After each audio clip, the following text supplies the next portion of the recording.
సమకూడి వచ్చిన మీ అందరిని బట్టి నేను దేవుని స్తుతిస్తా ఉన్నాను. దేవునికి మహిమ. దేవుని వాక్యాన్ని చూసుకుందాం. ప్రభువుకి స్తోత్రం కలుగునుగాక. హల్లెలూయా.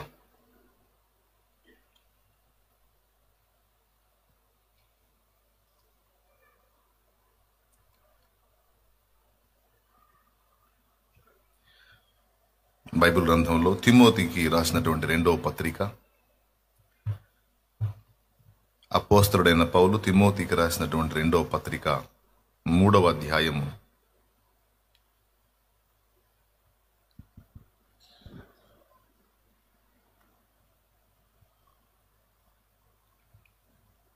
అంత్యదినాలలో మనుషుల యొక్క వ్యక్తిత్వం ఎలా మారిపోతుందో, ఎలా ఉండకుండా జాగ్రత్త పడాలో తన ఆత్మీయ కుమారుని హెచ్చరిస్తూ అపోస్తలుడైన పౌలు తిమోతికి రాసినటువంటి ఉత్తరంలో 2వ ఉత్తరంలో కొన్ని హెచ్చరికలు ఇచ్చాడు. వాటిల్లో కొన్ని ఇక్కడ వ్రాయబడ్డాయి. అంత్యదినములలో అపాయకరమైన కాలములు వచ్చునని తెలిసికొనుము. బాగా వినండి. అంత్యదినములలో అపాయకరమైన కాలములు వచ్చునని తెలుసుకొనుము. ఎలాగనగా మనుషులు స్వార్థ ప్రియులు, ధనాపేక్షులు, బింకములాడువారు, అహంకారులు, దూషకులు, తల్లిదండ్రులకు అవిధేయులు, కృతజ్ఞత లేనివారు, అపవిత్రులు, అనురాగరహితులు, అతిద్వేషులు, అపవాదకులు, అజితేంద్రియులు, క్రూరులు, సజ్జన ద్వేషులు, ద్రోహులు, మూర్ఖులు, గర్వాంధులు, దేవుని కంటే సుఖానుభవమును ఎక్కువగా ప్రేమించువారు, పైకి భక్తి గలవారి వలె ఉండి దాని శక్తిని ఆశ్రయించని వారునయుందురు. ఇట్టి వారికి విముఖుడవయ్యుండుము. చిన్న మాట ప్రార్థన చేసుకుందాం. ప్రేమ కలిగిన మా మహాపరిశుద్ధ తండ్రి, ఘనుడవగు దేవా, నీకు స్తోత్రము. ఈ శుభవేళ మమ్మల్ందరినీ ప్రీతిగా సమకూర్చి నీ సన్నిధిలో నీ మాటలు వినుటకు మా కృపనిచ్చినారు. మీకు స్తోత్రము ప్రభువా. ఇంతవరకు జరిగిన కార్యములన్నీ క్రమముగా జరిగించారు. నీ దాసులను వాడుకున్నారు, నీ బిడ్డలను సంధించారు. నా ప్రభువా, వారి స్తుతులు గైకొన్నారు, వారి ఒప్పుకోలును అంగీకరించారు, మా ఒప్పుకోలును ఆమోదించారు, మా పాపములను కడిగి వేశారు, నీ రక్తముతో శుద్ధి చేశారు, నీ పరిశుద్ధ శరీర రక్తములలో చేయి వేయుట కృపనిచ్చారు. స్తోత్రము ప్రభువా. మా బీద అర్పణను స్వీకరించారు, మమ్మల్ని ఆశీర్వదించారు. మీకు స్తోత్రము. ఇక నీ వాక్యమునొద్దకు వస్తుండగా దేవా, దయచేసి నీ వాక్యమును పంపి మాతో మాట్లాడండి. ఉపదేశాన్ని అడ్డగింపజూసే దురాత్మ సైతాను శక్తులను యేసునామములో బంధిస్తున్నాం. పూర్తిగా మీరే అధ్యక్ష స్థానం అందుండి మాతో మాట్లాడుమని యేసు ప్రశస్త నామమును ప్రార్థించి స్తుతించి విశ్వాసమును బట్టి ఈ ప్రార్థనకు జవాబు స్వతంత్రించుకున్నాము తండ్రి. ఆమెన్. ఆమెన్. ప్రార్థనకు జవాబు ఇచ్చిన దేవునికి విశ్వాసంతో స్తోత్రం చెప్తామా?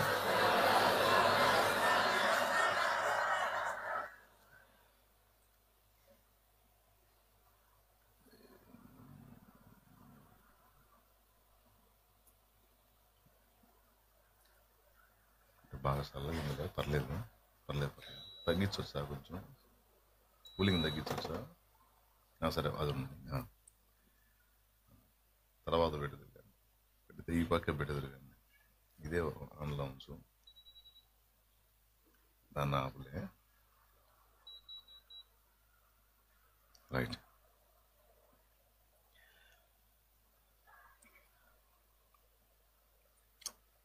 అంత్యదినములలో అపాయకరమైన కాలములు వచ్చునని తెలుసుకో అన్నాడు. మనుషులు స్వార్థప్రియులు, ధనాపేక్షులు, బింకములాడువారు, అహంకారులు, దూషకులు, తల్లిదండ్రులకు అవిధేయులు, కృతజ్ఞత లేనివారు అని పెద్ద లిస్టే చెప్పాడు. ఇక్కడ చదువుతున్నప్పుడు నాకు ధర్మ సందేహం వచ్చింది. ఇప్పుడు ఇలాంటి వ్యక్తులు అంత్యదినాల్లో మాత్రమే ఉంటారా? ఆరంభం నుంచి ఇలాంటి వ్యక్తులు లేరా? ప్రారంభం నుంచి ఇలాంటి వ్యక్తులు ఉన్నారా? లేకపోతే అంత్యదినాల్లో మాత్రమే ఇలాంటి వాళ్ళు వస్తారా? ఇప్పుడు ఆదికాండం మనం పరిశీలించుకుంటే తల్లిదండ్రులకు అవిధేయులు అన్న లిస్టులో కయ్యను వస్తాడు. కయీను వస్తాడు. స్వార్థప్రియులు అన్న లిస్టులో ఆదాం హవ్వలు వస్తారు. మనుషులు స్వార్థప్రియులు అన్న లిస్టులో ఆదాం హవ్వలు వస్తారు.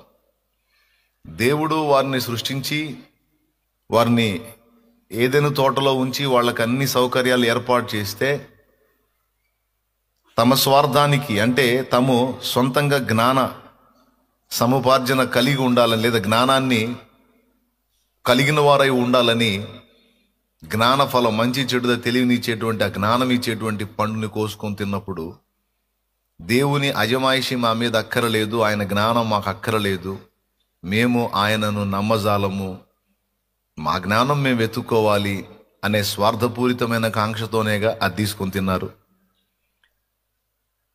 తాము కూడా దేవతల వలె ఉండాలి అని, దేవుని వలె ఉండాలి అని. అవునా? నిస్వార్థంగా వ్యవహరించారా? స్వార్థాన్ని బట్టిపోయి ఆ పండు తిన్నారా? స్వార్థాన్ని బట్టి. అసలు మొట్టమొదట నిర్మించబడినటువంటి ఆ వాళ్లలోనే ఈ స్వార్థపూరిత మనసు మనకు కనబడిద్ది. అలాగే ఆ తర్వాత కయీను దగ్గర తల్లిదండ్రులకు అవిధేయుడైన కొడుగ్గా వాడు కనపడతాడు. అంతేకాదు అతి ద్వేషి, ఎవరిని? తన రక్త సంబంధిని, సొంత తమ్ముడిని అతిగా ద్వేషించిన దుర్మార్గుల్లో వాడు కనపడతాడు. 2. మూడవది క్రూరత్వం, అది కూడా కయీనులో కనపడిద్ది.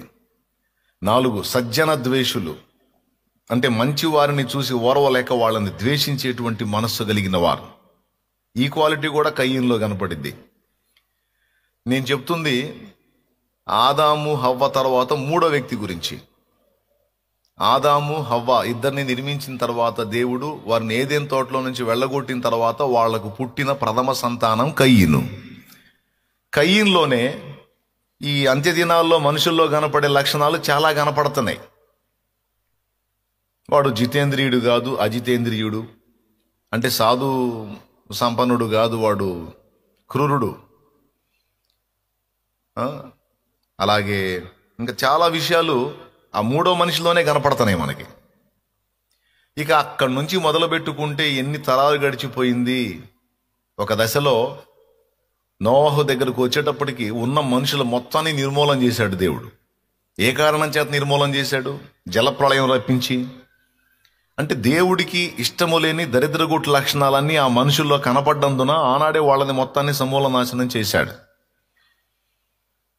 ఆ తర్వాత నోవహు కొడుకుల నుంచి మళ్ళా జనాన్ని ఉత్పత్తి చేసి ఇప్పుడు భూమిని నిండించాడు. ఇప్పుడున్న భూమి మీద ఉన్నటువంటి మనుషులందరూ కూడా ఆ నోవహు కొడుకుల్లో నుంచి వచ్చిన వాళ్ళు.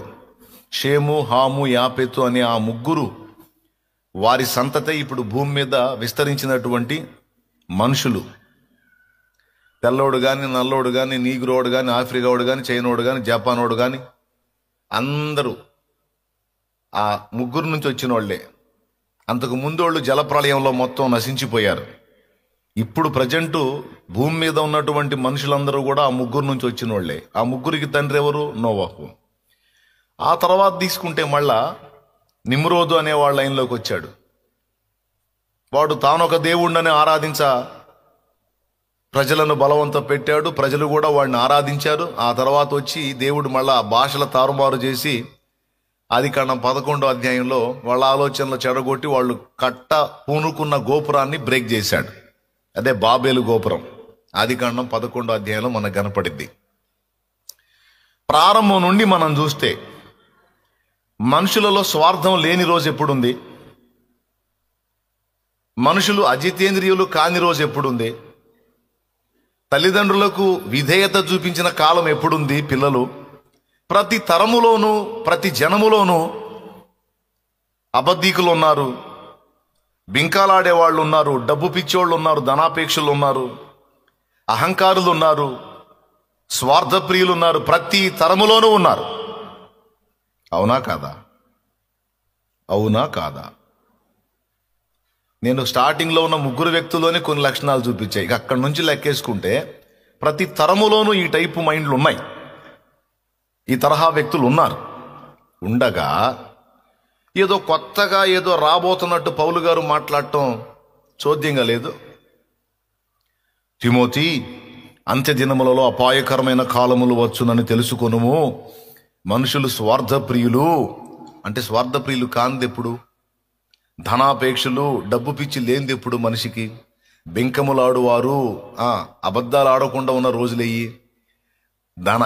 అహంకారులు, అహంకారం లేని దీనులైన మనుషులున్న రోజులేవి? దోషకులు, దూషించినటువంటి మనుషులున్న రోజులేవి? తల్లిదండ్రులకు అవిధేయులు, అచ్చంగా ఈ తరం మొత్తం తల్లిదండ్రులకు విధేయులు అని చెప్పదగ్గ తరం ఏది? కృతజ్ఞత లేనివారు, పూర్తిగా కృతజ్ఞత కలిగి బ్రతికినటువంటి తరం ఏది? అపవిత్రులు, పూర్తిగా ఈ తరం మొత్తం పవిత్రంగా బతికిన తరం అన్న తరం ఏది? ప్రారంభం నుండి ఇప్పటిదాకా చూసుకుంటే ప్రతి తరములోను ప్రతి జనములోను ఈ లక్షణాలన్నీ కనపడతానే ఉన్నాయి. ఇట్లా కనపడుతుండగా ఈయన మళ్ళా స్పెషల్గా అంత్యదినములలో అపాయకరమైన కాలములు వచ్చును, చివరి రోజులలో ఇవి వచ్చును అంటే ముందు రోజుల్లో లేవా? ఉన్నాయా? లేవా? ఉండి ఉండగా ఏదో స్పెషల్గా చివరి రోజుల్లో ఇలా వస్తాయని ఆయన చెప్పటం మనం వింటాం. ఏంటిది? ఎందుకు ఇలా చెప్తున్నాడు? దాన్ని మనం ఎలా అర్థం చేసుకోవాలి అంటే, ప్రారంభం నుంచి ఇలాంటి మనుషులు, ఇలాంటి పరిస్థితులు ఉన్నాయి. కానీ అంత్యదినాల స్పెషల్ ఏంటంటే, ప్రపంచం పుట్టినది మొదలుకొని ఇప్పటి వరకు గతంలో చాలామంది స్వార్థప్రియులు ఉన్నారు, ధనాపేక్షలు ఉన్నారు, బింకములాడు వారు ఉన్నారు, అహంకారులు ఉన్నారు, తల్లిదండ్రులకు అవిధేయులు ఉన్నారు, కృతజ్ఞత లేని వారు ఉన్నారు, సజ్జన ద్వేషులు ఉన్నారు గతంలో. కానీ అంత్యకాలం స్పెషల్ ఏంటంటే, మునుపెన్నడు కని విని ఎరుగని రీతిలో మనుషులు ఈ పరిస్థితుల్లోకి వచ్చేస్తారు అని చెప్తున్నాడు. అంత్యదినాల స్పెషల్ ఏంటంటే, ఫర్ ఎగ్జాంపుల్ ఆదాము దగ్గర నుంచి మొదలు పెట్టుకుంటే ప్రతి తరములో ఒక 100 మందో, 1000 మందో, 10,000 మందో, 1,00,000 మందో అట్లా చెడిపోయినటువంటి వ్యక్తులను మనం చూస్తే అంత్యదినాలలో ఈ సంఖ్య కోట్లల్లో ఉంటుంది. అది దీని స్పెషల్. అంటే మనుషులు రాను రాను రాను రాను రాను రాను ఇప్పుడు చెప్పుకున్నటువంటి విషయాలన్నిటిలో దాదాపు 3 వంతులు అలా ఫిక్స్ అయిపోతారు. ఇప్పుడు ఒక గ్రామం ఉందండి, ఆ గ్రామంలో ఒక 5,000 ఓటు ఉంది. 5,000 ఓట్లో ఏదో ఒక 1,000 మంది చెడిపోయిన వాళ్ళు ఉంటే అది వేరే సంగతి. కానీ ఇక అంత్యదినాల్లో పరిస్థితి ఏంటంటే 5,000 ఓటు ఉన్నటువంటి గ్రామంలో 4,000 మంది చెడిపోతారు. ఏ 1,000 మందో 500 మందో కాస్త అట్లా ఇట్లా లైన్లో ఉంటారు. అంటే దాదాపు 4,000 మంది డ్యామేజ్ అయిపోతారు ఇప్పుడు చెప్పిన లక్షణాలతో. అంటే మునుపెన్నడు కని విని ఎరుగని రీతిలో మనుషుల మెంటాలిటీ మారిపోతుంది. కాగడా వేసి వెతికినా గత కాలంలో ఏదన్నా అక్కడొకడు దొరుకుతారేమో కానీ అంత్యదినాల్లో కాగడా వేసి వెతికినా సరైన సరుకు దొరకదు అని చెప్తున్నాడు అన్నమాట. స్వార్థపరులు లేని టైం ఏది లేదు, కానీ అంత్యదినాల్లో మిక్కుటమైన స్వార్థం, అర్థమైందా? మిక్కుటమైన స్వార్థం రాజ్యమేలిద్ది అన్నాడు. ఈరోజు మనం చూస్తూ ఉన్నాం. ఎవరు ఎట్లన్నా సావని, నాకు అనవసరం, నా డబ్బు, నా సంపాదన, నా రూపాయి. నేను గంజాయి అమ్ముతాను, నేను డ్రగ్స్ అమ్ముతాను, నేను ప్రజల్ని దోచుకుంటాను, నేను మందు అమ్ముతాను, దాన్ని ఎంత కల్తీ అయినా చేసి అమ్ముతాను, నేను ఏ నీచమైన పనైనా చేస్తా, నాకు డబ్బు కావాలి, నేను బాగుండాలి. అది దీనివల్ల 10 మంది నాశనం అవుతున్నారు కదా. నాశనం అయితే నాకెందుకు, కాకపోతే నాకెందుకు, నేను, నా భార్య, పిల్లలు మేము బాగుండాలి. ఊరు మొత్తం నాశనం అయిపోయి నాకు అనవసరం. ఈ టైపు సైకాలజీ ఉన్న వాళ్ళ సంఖ్య విపరీతంగా పెరిగిపోతుంది. అట్లాగే ఇక్కడ చెప్పినటువంటి లక్షణాలన్నీ కూడా మనుషుల్లో ఎక్కువైపోతాయి. ఇలాంటి రోజులు రాబోతున్నాయి. ఇవి అంత్య దినములు. ఎప్పుడు చెప్పాడా ఇది? దాదాపు 1900 సంవత్సరాల క్రితం మాట్లాడాడు. తిమోతికి లెటర్ రాస్తూ, ఎన్ని వందల సంవత్సరాల క్రితం ఓకే జరుగుతుందా, 1900 సంవత్సరాల క్రితమే మాట్లాడాడు. ఇది మాట్లాడి 1900 ఏళ్ళు దాటింది. అంటే సరిగ్గా ఇప్పుడు మనం ఉన్న సమయాన్ని గురించి ఆయన అప్పుడే మాట్లాడాడు.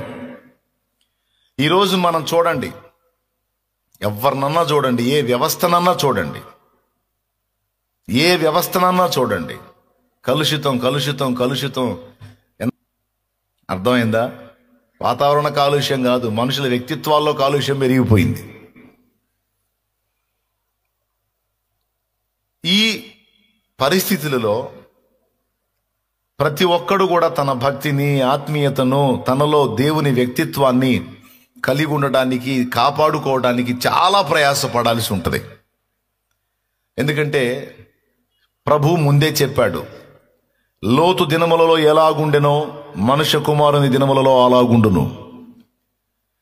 నోవహు దినములలో ఎలాగుండెనో మనుష్య కుమారుని దినములలో అలాగుండునని లోతుని, నోవహుని, వాళ్ళున్న కాలాన్ని యేసు ప్రభు ఉటంకించాడు. మీకు తెలుసు ఈ మాట, సువార్తలలో రాసుంది ఈ మాట. లోతుని, నోవహును చూపించాడు. ఎందుకంటే వీళ్ళిద్దరి టైంలో భూమి మీదకి ప్రళయాలు వచ్చినాయి. భూమి మీదకి ప్రళయాలు వచ్చినాయి. లోతు టైంలో సొదొమ, గొమొర్రా, ఆద్మా, జెబోయిము అనేటువంటి 4 పట్టణాల మీదకి ఉగ్రత వచ్చింది.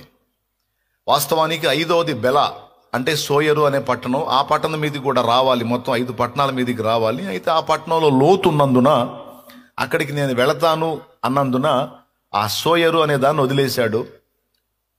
మిగిలిన 4 మీదకి ఉగ్రత కుమ్మరించాడు. ఆ 4 పట్టణాలు ఎంత, 5 పట్టణాలు 5 పట్టణాలు ఎంత బరితెగించారంటే, వాళ్ళు ఏం చేస్తున్నారో, ఎలా బతుకుతున్నారో, వాళ్ళు దేనికి ప్రయారిటీ ఇస్తున్నారో, దేవుని భయం వాళ్ళలో ఉందో లేదో మనం చదివితే మనకు అర్థమైపోయింది. ఆదికాండం 19వ అధ్యాయం. ఎంత భయంకరంగా ఉన్నారంటే, సమృద్ధిగా డబ్బు, కడుపు నిండా తిండి, ఒంటి నిండా సుఖం, కామ వికారయుక్తమైన నడవడి, కామ వికారంతో నిండిపోయారు. పురుషులతో పురుషులు, అరే పురుషుడా స్త్రీయా అన్న భేదం కూడా లేదు. వాళ్ళ ఇష్టం వచ్చినట్టుగా విచ్చలవిడైపోయింది. దేవుడి భయం వీసుమంత కూడా లేకుండా బహు దుర్మార్గులై ఉన్నారు అన్నాడు. ఎక్కడన్నాడు? ఆదికాండం 19వ అధ్యాయంలో అన్నాడు. పేతురు రాసిన 2 పత్రిక 2వ అధ్యాయంలో అన్నాడు. చూడండి ఒక్కసారి. ఆదికాండం 19వ అధ్యాయంలో ఆ 2 దూతలు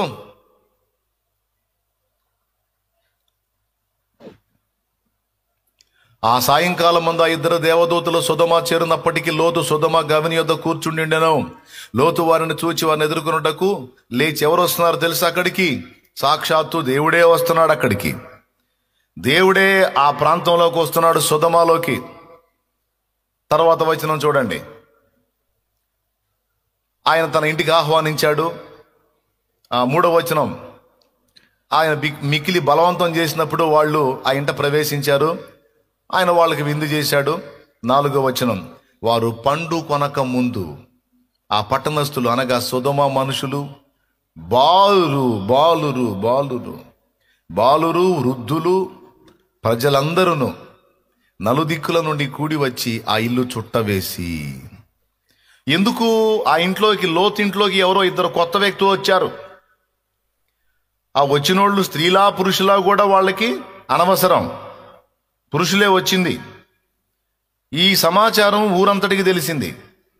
ఊరంతటికి తెలిసి వాళ్ళు ఎంత కొవ్వెక్కిపోయారంటే, పిల్లలు లేదు, ముసలాళ్ళు లేదు. ఆ ముసలాళ్ళకి షుగర్ బీపీలు లేవు, మోకాళ్ళ నొప్పులు లేవు, ఎలాంటి రోగాలు లేవు, దున్నపోతుల్లాగా ఉన్నారు. ఇక వాళ్ళు ఏ టైపులో ఉన్నారంటే ఊరే వచ్చేసిందండి. అప్పటిదాకా ఊళ్ళో వాళ్ళు వీళ్ళు విచ్చలవిడిగా జీవించారు. ఇప్పుడు వాళ్ళ ఊర్లోకి 2 కొత్త వ్యక్తులు వచ్చారు. ఇప్పుడు వాళ్లతో వీళ్ళు పాపం చేయాలి కాబట్టి వెళ్ళి లోతు తలుపు తట్టారు. లోతును పిలిచి, ఈ రాత్రి నీ యొద్దకు వచ్చిన మనుషులు ఎక్కడా? మేము వారిని కూడునట్లు. ఏమయ్యా ఊరా ఊరా కనీసం కొంతమంది అన్న పద్ధతిగా ఉండొద్దు. ఊరు మొత్తం చెడిపోయిన ఊరు అది. ఊహించడానికి కూడా మనకు అర్థం కాదు, అంత భయానకంగా అయిపోయారు. పిల్లలు లేదు, పెద్దోళ్ళు లేదు, ముసలోళ్ళు లేదు, కుర్రోళ్ళు లేదు, ఆడోళ్ళు లేదు, మగోళ్ళు లేదు. ఆ ఊరే వచ్చి ఆ ఇల్లు చుట్ట వేసి మేము వారిని కూడునట్లు వారిని బయటకు పంపన్నారు. చూడండి, మేము వారిని కూడునట్లు మా యొద్దకు వారిని వెలుపలికి తీసుకుని రమ్మని అతనితో చెప్పగా. 6వ వచనం, లోతు వెలుపల ద్వారమునొద్దనున్న వారి దగ్గరకు వెళ్ళి తన వెనుక తలుపు వేసి, అన్నలారా ఇంత పాతకము కట్టుకొనకుడి. ఇదిగో పురుషుని కూడా 2 కుమార్తెలు నాకున్నారు. సెలవైతే వారిని మీ యొద్దకు వెలుపలికి తీసుకొని వచ్చేదను. వారిని మీ మనస్సు వచ్చినట్లు చేయండి. చూడండి, ఇతను ఎంత త్యాగం చేస్తున్నాడు. ఈ మనుషులు నా ఇంటి నేడుకు వచ్చి ఉన్నారు గనుక వారిని మీరేమీ చేయకూడదని చెప్పినప్పుడు వారు నీవు అవతలికి పొమ్మనిది. మరియు వారు వీడెవడో మనలోనికి పరదేశిగా వచ్చి తీర్పరిగా నుండ చూచుచున్నాడు, కాగా వారికంటే నీకు ఎక్కువ కీడు చేసేదమని చెప్పి లోతు అను ఆ మనుషుని మీద దొమ్మిగా పడి తలుపు పగులగొట్టుటకు సమీపించిరి. అర్థమైందా? అటాక్ చేశారు. ఇప్పుడు చావు మూడినోడికి మనం ఎంత చెప్పినా వినడు. మనం మొత్తుకొని బతిలాడి చెబుతాం, రే రే రే రే రే పద్ధతి కాదురా అని చెబుతాం మనం. వాడు వినడు. మిడివాళ్ళ మంచిది కాదురా, నడమంతరం మంచిది కాదురా, అది దెబ్బతింటావరా, వద్దురా అమ్మా, వద్దయ్యా అమ్మా అయ్యా అని మొత్తుకుంటే వినడు వాడు. ఎందుకు వింటాడు? మూడినప్పుడు వినడు. ఇప్పుడు లోపల ఉంది ఎవరు? సాక్షాత్తు దేవుడు. దైవత్రిత్వంలో 2 వ్యక్తులు దూతల్లాగా వచ్చి కూర్చున్నారు. కొంతమంది దేవదూతలే వచ్చారంట. కాదు, దేవునిలోని 2 భాగములు వచ్చారు అక్కడికి. సాక్షాత్తు దేవుడే వచ్చాడు. ఎందుకంటే దూతలు అనకూడని మాటలు వాళ్ళు అన్నారు. ఈ విషయమై నీ మనవి నేను అంగీకరించాను, నిన్ను బట్టి ఫలానా ప్రాంతాన్ని నశింపజేయను, పో అక్కడికి పో అనే మాట అన్నారు. వాళ్ళ పాదాలకు లోతు మొక్కినప్పుడు వాళ్ళు దాన్ని స్వాగతించారు. సాష్టాంగపడి నమస్కరించినప్పుడు దూతలు ఒప్పుకోరు, కానీ వీళ్ళు ఒప్పుకున్నారు, నమస్కారాన్ని స్వీకరించారు. అర్థమైందా? మరియు వాళ్ళలో యెహోవా అనే పేరు కూడా ప్రస్తావించబడింది. కాబట్టి నేను స్పష్టంగా చెబుతున్నాను, వచ్చింది దేవుడే. వచ్చింది ఎవరు? దేవుడే. వాళ్ళని ఒక దారి చేయడానికి వచ్చాడు. బాగా పండిందో లేదో చూద్దామని వచ్చాడు. ఏంటిది? పాపం. బాగా పండిందా? పక్వానికి వచ్చిందా? ఇంకాస్త ఏమన్నా ఉందా? నా దగ్గరికి వచ్చిన మొర్ర చొప్పున వారు నిజముగా సంపూర్ణముగా జరిగించిరో లేదో నేను అక్కడికి వెళ్ళి చూసి తెలుసుకుంటానని వచ్చాడు. అంటే సొదొమ గొమొర్రాలను గూర్చిన మొర్ర దేవుని సన్నిధికి వెళ్ళింది. ఇక దానికి తీర్పు తీర్చడానికి వచ్చాడు. ఆ తీర్పు తీర్చడానికి వచ్చినప్పుడు ఫస్ట్ దేవుడు ఏం చేస్తాడంటే పరిపూర్ణంగా పక్వానికి వచ్చిందా లేదనేది చూసుకుంటాడు. ఆ పక్వానికి వచ్చిందిరా అన్నప్పుడు కుమ్మరిస్తాడనమాట. ఇక వాళ్ళ తంతు చూస్తే మామూలుగా బండల మహాపాకానికి వచ్చింది. అబ్బో, ఏమో అనుకున్నాను, బాగా వికారం ఎక్కువైపోయిందిరా మీకు. అసలు నేను ఒకడు ఉన్నానన్న సంగతే మర్చిపోయారా మీరు మీ వికారం చేస్తా నాకు మీకని. ఆ తలుపు తీసి అలా అంటాడు. ఈ మొత్తానికి కళ్ళు పోతాయి. అంటే చూడండి, అప్పుడు వారు పిన్నలు మొదలుకొని పెద్దల వరకు ఆ ఇంటి ద్వారము దగ్గర ఉన్న వారికి కనుమబ్బు కలుగజేయగా వారు ద్వారము కనుగొనలేక విసిగిది. అక్కడే తిరుగుతున్నారు కానీ ద్వారం ఎక్కడుందో తెలియట్లా వాళ్ళకి. ఊరు ఒకడి మొఖం, ఎవడ్రా నువ్వు, ఎవడ్రా నువ్వు, తలుపేడుందిరా, తడవులాడుతున్నారు, ఎవడికి కనపట్ల. ఎటు తిరిగినా మనుషులే తగులుతున్నారు, ద్వారం ఎవరికి కనపడట్లా. అప్పుడు వాళ్ళు అన్నారు లోతుతో, నువ్వు లేచి సిద్ధపడు, నేనేమో అనుకున్నానో బాగా పాకానికి వచ్చింది, ఇక నా ఉగ్రత ఏంటో వీళ్ళకి చూపిస్తానని కోపం వచ్చింది దేవునికి. అప్పుడు ఆ మనుషులు లోతుతో, ఇక్కడ నీకు మరి ఎవరున్నారు? నీ అల్లుని, నీ కుమారులను, నీ కుమార్తెలను, ఈ ఊరిలో నీకు కలిగిన వారిని అందరినీ వెలుపలికి తీసుకుని రమ్మో. 13వ వచనం.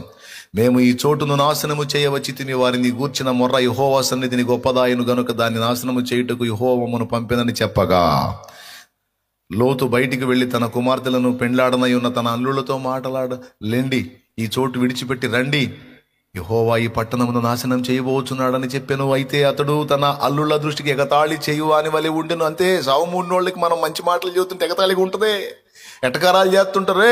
వినరా నా మాట అంటే వినడో, నువ్వు వచ్చిన వేయరా, నా ముఖం ఏముంది. తెల్లవారినప్పుడు ఆ దూతలు లోతును త్వరపెట్టి, లెమ్మో ఈ ఊరి దోష శిక్షలో నశించిపోకుండా నీ భార్యని, ఇక్కడున్న నీ 2 కుమార్తెలను తీసుకొని రమ్మని చెప్పిరి. తర్వాత చదవండి. అతడు తడవు చేశాను, అప్పుడు అతని మీద యెహోవా కనికరపడటం వలన ఆ మనుషులు అతని చేతిని, అతని భార్య చేతిని, అతని 2 కుమార్తెల చేతులను పట్టుకొని వెలుపలికి తీసుకొని వచ్చి 17వ వచనం వినానా. ఆ దూతలు వారి వెలుపలికి తీసుకొని వచ్చిన తర్వాత, ఆయన నీ ప్రాణము దక్కించుకున్నట్టు పారిపో, నీ వెనుక చూడకుమో, ఈ మైదానంలో ఎక్కడనూ నిలువక నీవు నశించిపోకుండా ఆ పర్వతమునకు పారిపోమని చెప్పగా, లోతు ప్రభువా అలాగూ కాదు, ఈయనొకడు నువ్వు పోరా బాబా బాగుపడతావు, నువ్వు పోరా బాబా ఫలానా ప్రాంతానికి పో అని చెబితే, ఈయనొకడు ప్రభువా అలా కాదు. దేవుడికి అడ్డం చెబుతారండి ఎవరన్నా? ప్రభువా అలాగూ కాదు, ఇదిగో నీ కటాక్షము నీ దాసుని మీద వచ్చినది, నా ప్రాణము రక్షించటం వలన నీవు నా ఎడల కనపరిచిన నీ కృపను ఘనపరిచితివి, నేను ఆ పర్వతమునకు తప్పించుకొని పోలేను, ఈ కీడు నాకు సంభవించి చచ్చిపోవుదునేమో. అరే చచ్చిపోకుండా కాపాడుతున్న పర్వతాన్ని ఇవ్వమని దేవుడు చెప్పాడు. ఇదిగో పారిపోవుటకు ఈ ఊరు సమీపంలో ఉన్నది, అది చిన్నది, నన్ను అక్కడికి తప్పించుకొని పోనేమో, అది చిన్నది కదా, నేను బ్రతుకుతుందని చెప్పినప్పుడు ఆయన, ఇదిగో నీవు చెప్పిన ఈ ఊరు నాశనం చేయను, ఈ విషయంలో నీ మనవి అంగీకరించి తిని, నీవు త్వరపడి అక్కడికి తప్పించుకొని పొమ్మో, నీవు అక్కడ చేరు వరకు నేనేమీ చేయలేనని, అందుచేత ఆ ఊరికి సోయరు అను పేరు పెట్టబడెను. నువ్వు పోయేంత వరకు నేనేం చేయలేను, పో, తొందరగా పో. భూమి మీద నిజంగా ఎప్పుడో నాశనం వచ్చేది, కానీ దేవుని సంఘము భూమి మీద ఉన్నందున దాన్ని నాశనం చేయలే దేవుడు. ఇంకా ఏర్పరచబడిన వారు భూమి మీద ఉన్నారు, పిలువబడిన వారు, ఏర్పరచబడిన వారు, సిద్ధపరచబడుతున్న వారు భూమి మీద ఉన్నందున భూమిని ఇంకా నాశనం చేయలా, లేకపోతే ఎప్పుడో స్మాష్ అయిపోయేది. ఇక్కడ లోతు ఒక్కడే కనపడ్డాడు. లోతు ఫ్యామిలీని మాత్రం బయటికి పంపించి, తమ్ముళ్ళు ఇక ఆకాశం నుండి ఈ కొవ్వెక్కిన వాళ్ళందరి మీద ఈ కొవ్వెక్కి తిరుగుతున్నారే, చెప్పినా వినకుండా, మంచి మాటలు చెబితే ఎగతాళి చేసుకుంటా, హేళన చేసుకుంటా, వికారాలు పడతా, పిచ్చి పిచ్చి వేషాలు వేసే సరుకు అంతా ఉంది చూడు, ఆ సరుకు మీదకి ఉగ్రత కుమ్మరించబడి పెళ్ళ పెళ్ళ పెళ్ళ పెళ్ళ అగ్ని గంధకాలు వాళ్ళ పట్టణాల మీద కుమ్మరించబడుతుంటే, నల్లులు మాడి, నిప్పులు వేసే నల్లి మాడిద్దే నల్లులు తెలుసా అసలు మీకు? మిరపచేలో పడే నల్లులు కాదు, అవి కంటికి కూడా కనపడని చిన్నవి, మంచాల్లో ఉండే నులక మంచాల్లో నల్లులు, వాటిని పట్టుకొని నిప్పుల్లో వేస్తే సరసర కాలిపోతాయి. నిప్పుల్లో నల్లులు మాడినట్టు మాడిపోయారు, రాళ్ళు కూడా బుగ్గి అయిపోయినాయి. అంత కోపం వచ్చింది, దాన్ని ప్రళయము అన్నారు. మొత్తం 5 పట్టణాల మీదకి రావాల్సింది మహానుభావుడు ఒక పట్టణానికి పోయాడుగా. నువ్వు పర్వతానికి పోంటే దూరం, అక్కడికి పోయేటప్పటికి చచ్చిపోతానేమో, ఈ ఊర్లో ఉంటాను, నన్ను బతకనేయ్యా అంటే, ఆయన కోసం ఇప్పుడు ఆ ఊరిని వదిలిపెట్టాల్సి వచ్చింది. లేదా అది కూడా లేచిపోయేది. వాళ్ళేం పెద్ద మనుషులు కదా, వాళ్ళు భయంకరులే, అందులో ఉన్న సరుకు కూడా ఇదే. ఆ విధంగా లోతు దినములలో ఎలాగుండెనో మనుష్య కుమారు దినములలో అలాగుండునంటే, ఇక ఊహించండి మనుషులు ఏ టైపులు అయిపోతారో. తినుచు, త్రాగుచు, కొనుచు, అమ్ముచు, నాటుచు, కొయ్యుచు, పెండ్లికి ఇచ్చుకొనుచు, పెండ్లి చేసుకొనుచు మహాసంబరాల్లో మునిగిపోయి ఉంటారు. ఎవ్వడు కూడా దేవుని భయమో, దేవుని భక్తి, అయ్యో దేవుని కొరకు నేను క్రమంగా ఉండాలి అన్న ఇంగితాన్నే వదిలిపెట్టేసి కామ వికార యుక్తమైన నడవడి చేత దేవుని ఆయాస పెట్టు స్థితికి వచ్చేస్తారు. అలా ఉంటారు మనుషులు కడవరి దినాల్లో అని దేవుడు మాట్లాడాడు. నోవహు దినముల్లో కూడా అంతే. నోవహుకు దేవుడు దర్శించి చెప్తాడు, ఇంకా కొద్ది రోజుల్లో ఆకాశము నుండి జలమును రప్పించి భూమిని నేను ముంచేయబోతున్నాను. నీ కొరకును నీ ఇంటి వారి రక్షణ కొరకు ఒక ఓడను సిద్ధం చేసుకో. చితిసారకపు మ్రాను తీసుకొని దాని చేత చక్కగా ఒక ఓడను నిర్మించి అందులో నేను చెప్పిన ప్రకారం సమస్తాన్ని సమకూర్చని నోవహుకు చెప్తే, నోవహు ఓడగట్టడం మొదలు పెడితే అరే ప్రజలంతా వచ్చి ఎగతాళి చేస్తారు నోవహుని. నీకేం పిచ్చా డబ్బంతా తీసుకెళ్ళి ఓడకు తగలబెడుతున్నావు? పైనుంచి నీళ్లు వస్తాయా? కింద నుంచి నీళ్లు వస్తాయా? అగాధ జలాల, ఆకాశపు తూములా? ఓరి పిచ్చోడా, ఎవరు మోసం చేశారు నిన్ను నోవహు? సంపాదించుకోవాలి, తినాలి, తాగాలి, ఎగరాలి, ఓగాలి, ఆనందించాలి, ఎంజాయ్ చేయాలి. ఏం చేయాలి? ఎంజాయ్ చేయాలి. దేవుడు అంటే సంవత్సరానికి ఒకసారి దేవుడు అంటే సరిపోయింది. సచ్చేటప్పుడు దేవుడు అంటే సరిపోయిద్ది. ఎప్పుడంట? సంవత్సరానికి ఒకసారి దేవుడు, సచ్చేటప్పుడు దేవుడు, మంచాన పడ్డప్పుడు దేవుడు. అన్నీ బాగున్నప్పుడు తినాలి, తాగాలి, అనుభవించాలి, ఆనందించాలి. ఏంటి ఒరే, మీ నాన్నకి మైండ్ పోయిందనుకో, మీకు కూడా పోయిందరా? షేమో హమో యాపెత్తు నువ్వన్నా చెప్పురా మీ నాన్నకి మెదడు పని చేయట్లే. అదేందిరా విచిత్రమైన మాటలు చెబుతున్నాడు. ఏందిరా, ఎందు పైనుంచి నీళ్లు వస్తాయి, కింద నుంచి నీళ్లు వస్తాయి, మొత్తాన్ని ముంచేస్తాడు, భయంకరమైన ఉగ్రత రాబోతుంది, జల ప్రళయం రాబోతుంది అని చెప్తాడు. ఏందిరా వచ్చేది?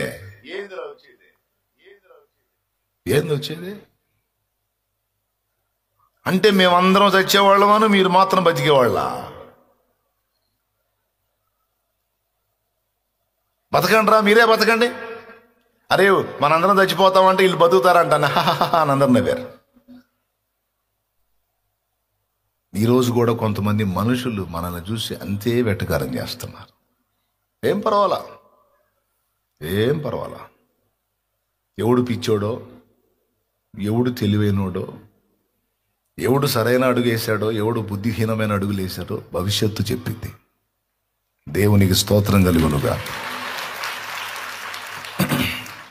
చెప్తున్నాను, దేవభక్తి సాధన చేసేవాడు, దేవునికి భయపడేవాడు, దేవుణ్ణి అనుసరించి క్రమంగా బ్రతికేవాడు ధన్యుడు. సమాజం వాడిని ఒకవేళ పిచ్చోడ్లాగా ఏదో చూస్తే చూడొచ్చు. నేను చెప్తున్నాను, నిన్ను పిచ్చోడు అన్నోడే పిచ్చోడు, నిన్ను పిచ్చిది అన్నోడే పిచ్చోడు. ఎందుకంటే రేపు భవిష్యత్తు వాడికి అర్థమైంది. నువ్వెంత శ్రేష్టమైన అడుగులు వేసావో, ఎంత మంచి నిర్ణయం తీసుకున్నావో, ఎంత జ్ఞానంగా ప్రవర్తించావో ఈరోజు అర్థం కాదు, రేపు భవిష్యత్తులో అర్థమైంది. కాబట్టి ఈ రెండు ఉదంతాలను యేసు ప్రభు ఎత్తి మాట్లాడాడు. ఎక్కడ ప్రస్తావించాడో చూస్తారా? మత్తయి సువార్తలో ఉంటుంది, లూకా సువార్తలో ఉంటుంది. లూకా సువార్త 17వ అధ్యాయం 26వ వచనం. గట్టిగా చదువు నాన్న. లూకా సువార్త 17వ అధ్యాయం 26వ వచనం. చూడండి ఒకసారి. నోవాహు దినములలో జరిగినట్టు మనుష్య కుమారుని దినముల్లోనూ జరుగును. నోవాహు ఓడలోనికి వెళ్ళిన దినము వరకు జనులు తినుచు, త్రాగుచు, పెండ్లాడుచు, పెండ్లికియబడుచు నుండిరి. అంతలో జలప్రళయము వచ్చి వారినందరినీ నాశనము చేసెను. లోతు దినములలో జరిగినట్టును జరుగును. జనులు తినుచు, త్రాగుచు, కొనుచు, అమ్ముచు, నారు నాటుచు, ఇండ్లు కట్టుచు నుండిరి. అయితే లోతు సొదొమ విడిచిపోయిన దినమున ఆకాశము నుండి అగ్ని గంధకములు కురిసి వారినందరినీ నాశనము చేసెను. ఆ ప్రకారమే మనుష్య కుమారుడు ప్రత్యక్షముగు దినమున జరుగును. ఓకేనా? ముందే ఇచ్చాడు స్టేట్మెంట్, ఇలా ఇద్ది అని. అంటే ఏ స్థాయికి వెళ్ళిపోయిద్ది అంటే, మునుపెన్నడు కని విని ఎరుగని రీతిలో తిమోతికి పౌలు చెప్పినటువంటి మాటలన్నీ అక్షరాల నెరవేరబోతున్నాయి. మనుషులు స్వార్థప్రియులు అన్నాడు. అంటే గతములో చాలా మంది స్వార్థప్రియులు ఉండొచ్చు, కానీ కడవరి దినములలో ఉన్నంత స్వార్థం గతంలో ఉండదు, గతంలో లేదు. మునుపెన్నడూ లేనంత స్వార్థం.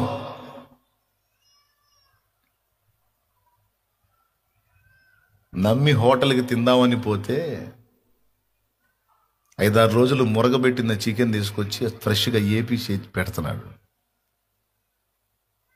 పిండిలో ముంచి వేసి పెడతారు కొన్ని చోట్ల. మళ్ళీ ఆ హోటల్ అఫీషియల్గా ఉంటుంది.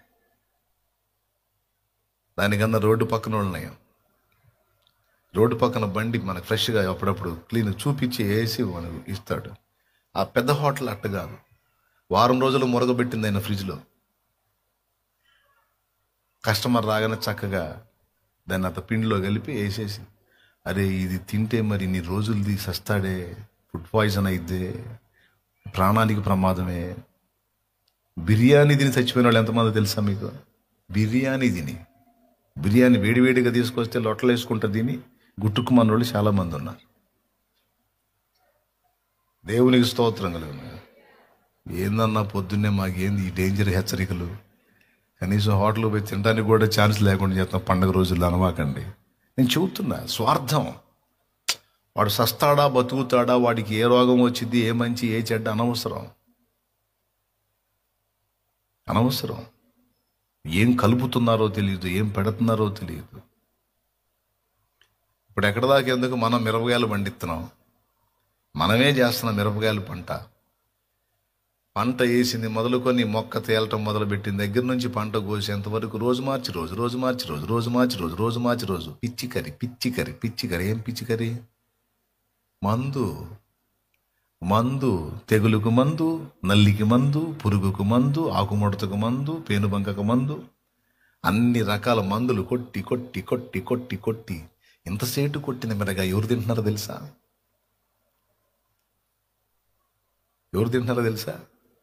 ఇప్పుడు పరిస్థితి ఎట్ట వచ్చిందంటే మనం పండించిన మిరగాయలు మనమే తినాది కాకుండా అయిపోయింది.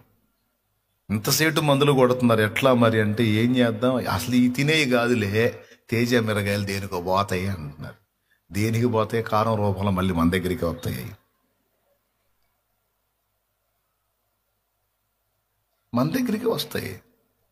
నేను చెప్పేది వాస్తవం. శుభ్రంగా ఇప్పుడు ఈ కారం తినే కంటే మిరియాలు ఉంటాయి చూడండి, మిరియాలు 4 నలగొట్టుకొని కూరలో వేసుకుంటే గొడవ ఉండదు. దేవునికి స్తోత్రం కలుగునుగా. మిరియాలు తెలుసా? ఎందుకంటే ఈ క్రిమి సంహారక మందుల అవశేషాలు దానిలో ఉంటున్నాయి కారంలో. అదే తింటున్నాం. ఇంకేం చేయాలి? ఇప్పుడు పురిటి కందులు తీసుకొని వస్తున్నారు, పసి బిడ్డలు పురిటి కందులు తీసుకొని వస్తున్నారు. మా అమ్మాయికి షుగర్ ఉంది, ప్రార్థన చేయన్నయ్య. 3 ఏళ్ల పాపని, 4 ఏళ్ల పాపని, 5 ఏళ్ల పాపని తీసుకొని వస్తున్నారు. ఏందమ్మంటే షుగర్ ఉంది అన్నయ్య, ప్రార్థన చేయ. చిన్న పసిబిడ్డలు తీసుకొని వస్తున్నారు, షుగర్ ఉందన్నయ్య, ప్రార్థన చేయాలి. చిన్న వయసులో కిడ్నీలు డ్యామేజ్ అవుతున్నాయి. ఎందుకు ఇలా అయిపోతుంది? చిన్న వయసులో బీపీలో, తిండిలోనే కలుషితం. ఏమైనా కానీ మరి రైతుకు గిట్టుబాటు ధర లేదు. మరి నాణ్యంగా పండిస్తా, ఏ మందు కొట్టకుండా నేను పండిస్తా. ఎకరానికి 15 బస్తాలు కూడా కాదు, 12 బస్తాలు 10 బస్తాలు అయింది ఎకరానికి. బాగా వినండి, అంతే అయ్యిద్ది, ఇంకా అంత మించి కాదు. మరి అయ్యగొట్టి అయ్యేసి పండిస్తే ఎకరానికి 35 బస్తాలు 40 బస్తాలు అవుతుంది. మన ముసలోళ్ళు ఎకరానికి 12 బస్తాలు 10 బస్తాలు పండించి తిన్ననాడు షుగర్ లేదు, బీపీ లేదు. 90 ఏళ్ళు అంటే ఎనప మొక్కలాగా బతికాడు ఒక్కొక్కడు. 100 ఏళ్ళు అంటే లెక్క లేకుండా బతికారు. ఇప్పుడు 40 దాటంగానే ముసలోడు మొహంలాగా అయిపోతుంది. ఇక ఎన్ని క్రీములు పూసినా మొహం మారట్లా. దేవునికి స్తోత్రం కలుగునుగా. నేను చెప్పేది వాస్తవా కాదా చెప్పండి. మన ఏళ్ళ నుంచి వస్తాడు 40 బత్తాలు ఎకరానికి. ఎట్ట పండిద్దండి? అదే నేలండి. మా తాత పండించిన నెల, ముత్తాత పండించిన నెల, వాళ్ళు 12 తీస్తే 40 ఏడొస్తున్నాయండి. ఏమెత్తే వస్తున్నాయి? అనవసరం. వేసేవాడికి పట్టదు, చివరికి వేసేవాడు కూడా అదే తింటుంటాడు. అవునా? అన్నిట్లో నాజుకు, నాణ్యత, తెల్లగా బాగా పాలిష్ మీద పాలిష్ కొట్టించి చల్లగా మరమరాల్లాగా వేసుకొని తింటుండే. కొద్ది రోజుల్లోనే షుగర్ కనపడుతుండే. ఖచ్చితంగా వాళ్ళు చెప్తారు, అర్జెంటుగా ఫుడ్ ఆపేసే, ఆ రైస్ ఆపేసే, అన్నం ఆపేసే అంటారు. ఫస్ట్ కాస్త ఏందో షుగర్గా ఉందని పోతే ముందు వాళ్ళు చెప్పే మాట ఏంటంటే ఆ తెల్లన్నం ఆపేయి అంటారు. ఊహ తెలిసిన దగ్గర నుంచి అమ్మ నెయ్యి పప్పేసి అన్నం కలిపి పెట్టింది అదేనా. అప్పటి నుంచి అలవాటైన ఆ తిండి మానుకోవాలంటే ప్రాణానికి వచ్చిద్దా రాదా?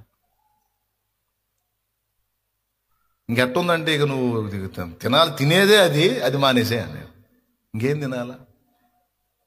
ఇక కొద్ది రోజులు ఏదో ఈ రోగం భయానికి వేరే ఇదిని చివరికి తెగింపు వచ్చి ఉంటే ఉన్న సత్యం పా అని ఈ దరిద్రం ఇవన్నీ యాడ, ఈ రొట్టెలు, ఈ జొన్న, ఈ కొర్రలు, ఇవన్నీ యాడ తిని సర్దం నా వల్ల కాదబ్బా.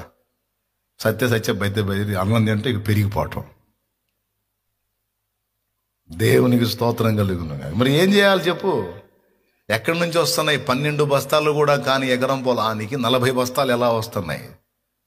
ఏదో రాంగ్ స్టెప్ పడుతుంది. తప్పదు. రైతుకు పాపం ఆ పంట పండితేనే డబ్బులు, రైతుకి ఏమో గిట్టుబాటు ధర దొరకదు. మరి నాణ్యంగా 12 బస్తాలు పండిస్తాడు, మరి దాని కేజీకి ఇంత 120 రూపాయలు పడిద్దాము, నాణ్యంగా వస్తుంది. మరి అంత డబ్బు పెడతారా? కాదు. సింపుల్గా రావాలి, సింపుల్ ధర తక్కువలో రావాలి. నిజమే, సగటు మనిషి బతకాలంటే తక్కువకే బియ్యం రావాలి. తక్కువకి బియ్యం రావాలంటే ఎక్కువ వండాలి. ఎక్కువ వండాలంటే ఈ బట్టి తగ్గియాలి, తినాలి, పోవాలి. ఈ విధంగా తప్పదు. సగటు మానవుడు బ్రతకాలంటే స్వార్థం. ఒక 50 కోట్లు పెట్టుబడి పెట్టి ఒక హోదాని పొందామంటే 150 కోట్లు సంపాదించి దిగాలి. దేవునికి స్తోత్రం, అవునా? అంతేగాని సమాజాన్ని బాగు చేద్దాం, సమాజానికి సేవ చేద్దాం, ఎక్కడ దొరికిద్ది? ఈ రకంగా పరిశీలించుకుంటే ప్రతి సెక్షన్లో స్వార్థం.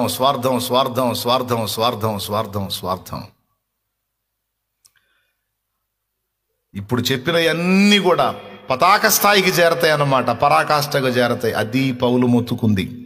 అంత్య దినాల్లో ఈ టైపులు అయిపోయిద్దిరా బాబు, మనుషులందరూ ఇలాగ అయిపోతారని చెప్తున్నాడు. దానికి ఎగ్జాంపుల్ చెప్పా. ఒక ఊర్లో 5,000 ఓటు ఉంటే 1000 మంది 500 మంది మాత్రమే కాస్త చీట్. దాదాపు 4,500 మంది చెడిపోయిన పరిస్థితిలోనే ఉంటారు. అది హెచ్చరిక. ఇకపోతే ఇందులో ఒక్కొక్క దాన్ని ధ్యానిస్తే 2 కోటాలకు సరిపోయినంత మెసేజ్ ఉంది ఇందులో. అన్ని వద్దులే కదా, ఒక్క పాయింట్ మీద మీ దృష్టికి తీసుకెళ్ళి ఇక ముగిస్తా. ఓకేనా? మళ్ళీ బుధవారం కోట ఉంటుంది మనకు. మీలా ఎక్కువ కష్టపడితే మళ్ళీ క్రిస్మస్ కూడా జాలిపడరు మీరు. అందుకని దేవునికి స్తోత్రం. వరుసగా చెప్పుకొచ్చాడు. అంత్యదినములలో అపాయకరమైన కాలములు వచ్చునని తెలుసుకొనుము. ఎలాగనగా మనుషులు స్వార్థప్రియులు, ధనాపేక్షులు, బింకములాడు వారు, అహంకారులు, దూషకులు, తల్లిదండ్రులకు అవిధేయులు, కృతజ్ఞత లేనివారు, అపవిత్రులు అన్నాడు. వీటన్నిటిలో ఒక్కొక్కటి ఒక్కొక్క కీలకమైన అంశమే. అన్ని మీరు ఇంటికెళ్ళి ధ్యానించవచ్చు. చాలామన్న ఈరోజు ఈ ప్రస్తావన తీసుకొచ్చాడు కదా, స్వార్థప్రియులు, స్వార్థపరత్వాన్ని గురించి ఒక అంశం ఉంటుంది. ధనాపేక్ష అదొక అంశం, బింకములాడుట అదొక అంశం, అహంకారం అదొక అంశం, దూషణ అదొక అంశం, తల్లిదండ్రులకు అవిధేయులు అదొక అంశం, కృతజ్ఞత లేనివారు అదొక అంశం, అపవిత్రత అదొక అంశం. ఇట్లా అనురాగం యొక్క లేమి, ఇట్లా అన్ని ఒక్కొక్కటి ఒక్కొక్క పెద్ద అంశం. అయితే మనం పరిశీలించుకొని ఈ దరిద్రాలు మనలో ఉన్నాయా లేవా చూసుకొని, ఒకవేళ ఆ దరిద్రాలు మనలో ఉంటే అర్జెంటుగా వాటిని తొలగించుకోవటానికి మన వంతు మనం యుద్ధం చేయాలి, పోరాడాలి. ఇది మన ముందున్న కర్తవ్యం. వాటిలో ఒక కీలకమైన విషయాన్ని మీ దృష్టిలో నేను తీసుకొస్తాను. అన్నీ ముఖ్యమైనవే. వాటిలో ఒకటి కృతజ్ఞత లేనివారు అనే మాట. దేవుణ్ణి బాగా బాధ పెట్టేది, దేవుణ్ణి బాగా ఆయాసపరిచేటువంటి దుర్లక్షణాలలో ఒకటి కృతజ్ఞత లేమి అనేది. ఈ కృతజ్ఞత అనే పాయింట్ మీద బైబిల్లో చాలా వచనాలు ఉన్నాయి. యేసు ప్రభువారు ఎప్పుడు తండ్రి వైపు చూసినా ఆయన కృతజ్ఞతాస్తుతులు చెల్లించినట్టు బైబిల్లో రాయబడి ఉంది. మీరు కొరింథీయులకు రాసిన మొదటి పత్రిక 11వ అధ్యాయము 23వ వచనం ఒకసారి చూస్తే అక్కడ ఇలాగుంది: నేను మీకు అప్పగించిన దానిని 1 కొరింథీ పత్రిక 11వ అధ్యాయము 23వ వచనం నుంచి చూడండి. నేను మీకు అప్పగించిన దానిని ప్రభువు వలన పొంది తిని, ప్రభు అయిన యేసు తాను అప్పగింపబడిన రాత్రి ఒక రొట్టెను ఎత్తుకొని ఏం చేశాడంట? కృతజ్ఞతాస్తుతులు చెల్లించి, దేవునికి స్తోత్రం కలుగును గాక. ఏమండి? కృతజ్ఞతాస్తుతులు చెల్లించి, రొట్టెను ఎత్తుకొని కృతజ్ఞతాస్తుతులు చెల్లించి, అంటే తండ్రికి ఎప్పుడు ఆయన స్తుతి చెప్పేదా అది కృతజ్ఞతాస్తుతి అయి ఉన్నది. కృతజ్ఞతను బట్టి, కృతజ్ఞతతో తండ్రిని స్తుతించినట్టు మనకి లేఖనం చెప్తుంది. ఈ ఒక్కచోటే కాదు, ఆయన 5 రొట్టెలు 2 చేపలను 5,000 మందికి పంచినప్పుడు కూడా వాటిని పైకెత్తి తండ్రికి కృతజ్ఞతాస్తుతులు చెల్లించి వాటిని విరిచి పంచినట్టుగా లేఖనం మనకు సాక్ష్యం ఇచ్చింది. అక్కడ కూడా ఆయన కృతజ్ఞతలు చెప్తాడు. అలాగే లాజరుని, చచ్చిపోయిన లాజర్ని బ్రతికించి బయటికి తెప్పించేటప్పుడు కూడా ఆయన, నా మనవులు వింటున్నావు తండ్రి, నీవు నా మనవులు ఎల్లప్పుడూ వినుచున్నందుకు నీకు ఏమన్నాడో చూడండి, నిన్ను స్తుతించుచున్నాను. యోహాను సువార్త 11వ అధ్యాయం 41వ వచనం. అంతటా వారు ఆ రాయి తీసివేసిరి. యేసు కన్నులు పైకెత్తి, తండ్రి, నీవు నా మనవి వినినందున నీకు కృతజ్ఞతాస్తుతులు చెల్లించుచున్నాను. ఎక్కడన్నా చూడు, కృతజ్ఞతాస్తుతులు, కృతజ్ఞతాస్తుతులు, కృతజ్ఞతాస్తుతులు, కృతజ్ఞతాస్తుతులు. స్తుతులు అనొచ్చు, స్తోత్రాలు అనొచ్చు, కానీ ప్రతి చోట కృతజ్ఞతను మెన్షన్ చేశాడు. ఎందుకు అంటే, పరలోక తండ్రికి కుమారుడు కృతజ్ఞతను వ్యక్తపరిచినట్టు మనము కూడా నిరంతరము కృతజ్ఞత గలవారమై ఉండాలని దేవుడు కోరుకున్నాడు. సాక్షాత్తు యేసు ప్రభువే ఎప్పుడు తండ్రిని మహిమపరిచిన కృతజ్ఞత అనేది మెన్షన్ చేశాడు. అంటే దానిలో మనకి చెప్పకనే ఒక పాఠాన్ని చెప్తున్నాడు. ఏంటంటే, నా పిల్లలారా, మీరు కూడా కృతజ్ఞత గలవారై బ్రతకండి. మీ జీవితంలో కృతజ్ఞత అనే దాన్ని పోగొట్టుకోకండి. అది చాలా కీలకమైనది, నా తండ్రికి ఎంతో సంతోషాన్ని కలిగించున్నది అన్నాడు. తెసలోనికైలోకి రాసినటువంటి పత్రికలో కూడా కృతజ్ఞత గలవారై ఉండండి అని మాట్లాడతాడు. అలాగే ఎఫెసీ పత్రికలో కూడా కృతజ్ఞత స్తుతి చెల్లించండి అంటాడు పౌలు భక్తుడే. ఏంటి కృతజ్ఞత అంటే, మనందరం కూడా కొన్ని విషయాలలో కొంతమందికి కృతజ్ఞత చెల్లించాలి, కొంతమందికి కృతజ్ఞత కలిగి బ్రతకాల్సి ఉంది. దీన్ని మనం కీలకంగా తీసుకోవాలి. కొంతమందికి కృతజ్ఞత చెల్లించాల్సి ఉంది అన్నాను. ఎవరికి కృతజ్ఞతాస్తుతి చెల్లించాలి అంటే, తండ్రి, కుమార, పరిశుద్ధాత్మ త్రియేక దేవునికి. పరలోక తండ్రి, నీకు కృతజ్ఞతాస్తుతులు. నాకై ప్రాణం పెట్టిన ప్రభువా, నీకు కృతజ్ఞతాస్తుతులు. నన్ను నడిపించుటకై, సర్వసత్యములోనికి నన్ను నడిపించుటకై నాకై పంపబడిన ఆదరణకర్త పరిశుద్ధాత్మదేవా, నీకు కృతజ్ఞతాస్తుతులు. ఈ తండ్రి, కుమార, పరిశుద్ధాత్మ త్రియేక దేవునికి మనము కృతజ్ఞతాస్తుతి చెల్లించాల్సి ఉంది. వారి ఎడల మనం కృతజ్ఞత చూపాల్సి ఉంది. మనం ఎవరెవరి ఎడల కృతజ్ఞత గలవారమై బ్రతకాలి అనేది దాదాపు మీ అందరికీ తెలిసిన విషయమే. అదేం పెద్ద మర్మం కాదు. మొట్టమొదట మనల్ని నిర్మించిన సృష్టికర్తకు మనం కృతజ్ఞత కలిగి బ్రతకాలి. ఎందుకంటే మనల్ని నిర్మించాడు, మనల్ని ఉనికిలోకి తెచ్చాడు. అంతేకాదు, మనం పాపులమై ఉండగానే మన పాపముల కొరకు ఆయన తన ప్రాణమును బలిగా పెట్టి మనకు విమోచన ప్రసాదించాడు. ఆయన రక్తమును మన క్రయధనముగా చెల్లించి మనల్ని బయటికి తీసుకొచ్చాడు. నిత్య నరకానికి పాత్రులమైన మనల్ని తన యందలి విశ్వాసము ద్వారా నిత్య జీవానికి వారసులుగా చేశాడు.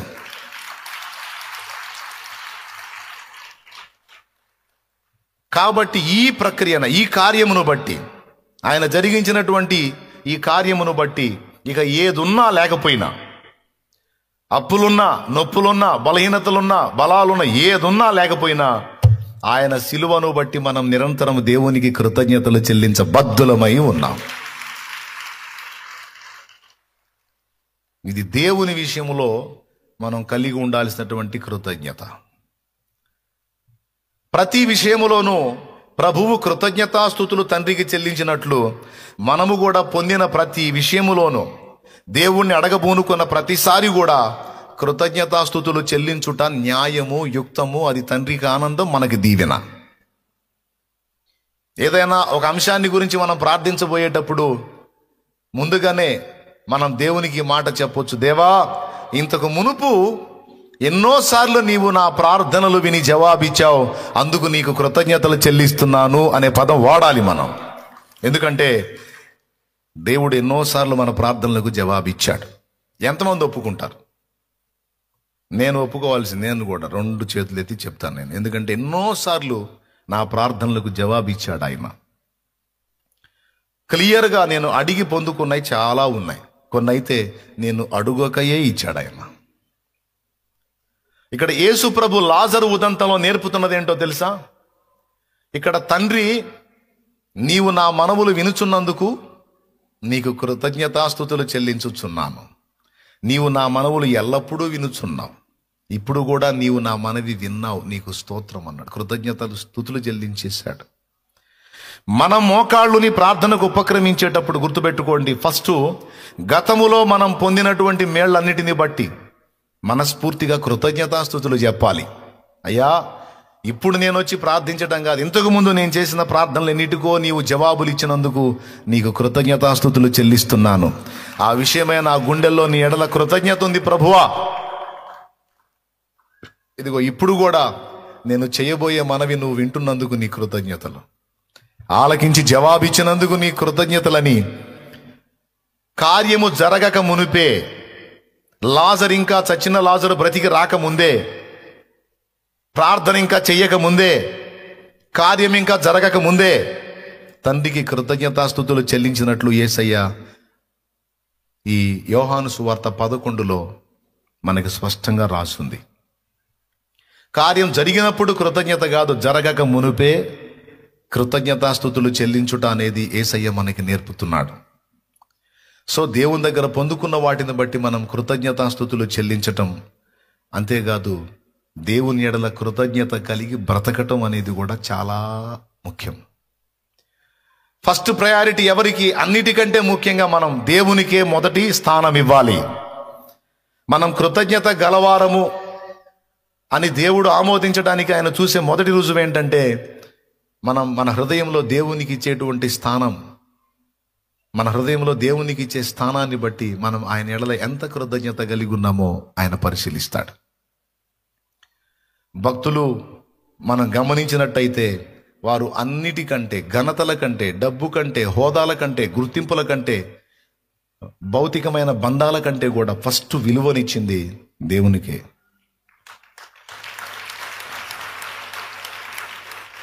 అసిసి వాసియకు ఫ్రాన్సిస్ అనే ఆయన స్టోరీ చదివితే, ఆయన స్టోరీలో ఉంటుంది, ఆయన యేసు ప్రభువుని నమ్ముకుంటాడు.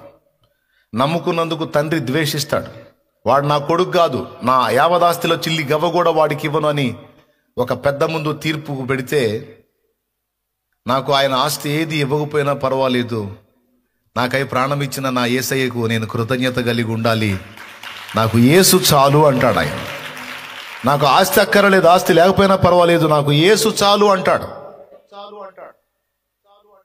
అని వెళ్ళిపోతా ఉంటే తండ్రికి కడుపు మండి, వాడు వేసుకున్న వస్త్రం కూడా నాదే అంటాడు, వాడు వేసుకున్న వస్త్రం కూడా నాదే అంటాడు. పాపం ఆయన ఒంటి మీద ఉన్న వస్త్రాన్ని నిలువున తీసి ఇచ్చేస్తాడు తండ్రి. ఇది లేకపోయినా పర్వాలా, నాకు యేసు చాలు అంటాడు. అంటే తన హృదయంలో ప్రథమ స్థానాన్ని అలంకరించింది ఎవరు అంటే దేవుడే. దేవుని తర్వాత ఎవరైనా ఏదైనా, నా హృదయంలో అన్నిటికంటే ముఖ్యంగా ముందుగా ఉండేది, నన్ను ప్రేమించి నాకై ప్రాణం పెట్టి నిత్య నరకము నుండి నన్ను కాపాడి నిత్య జీవానికి వారసుడిగా, వారసురాలిగా చేసిన నా యేసుదే ప్రథమ స్థానం.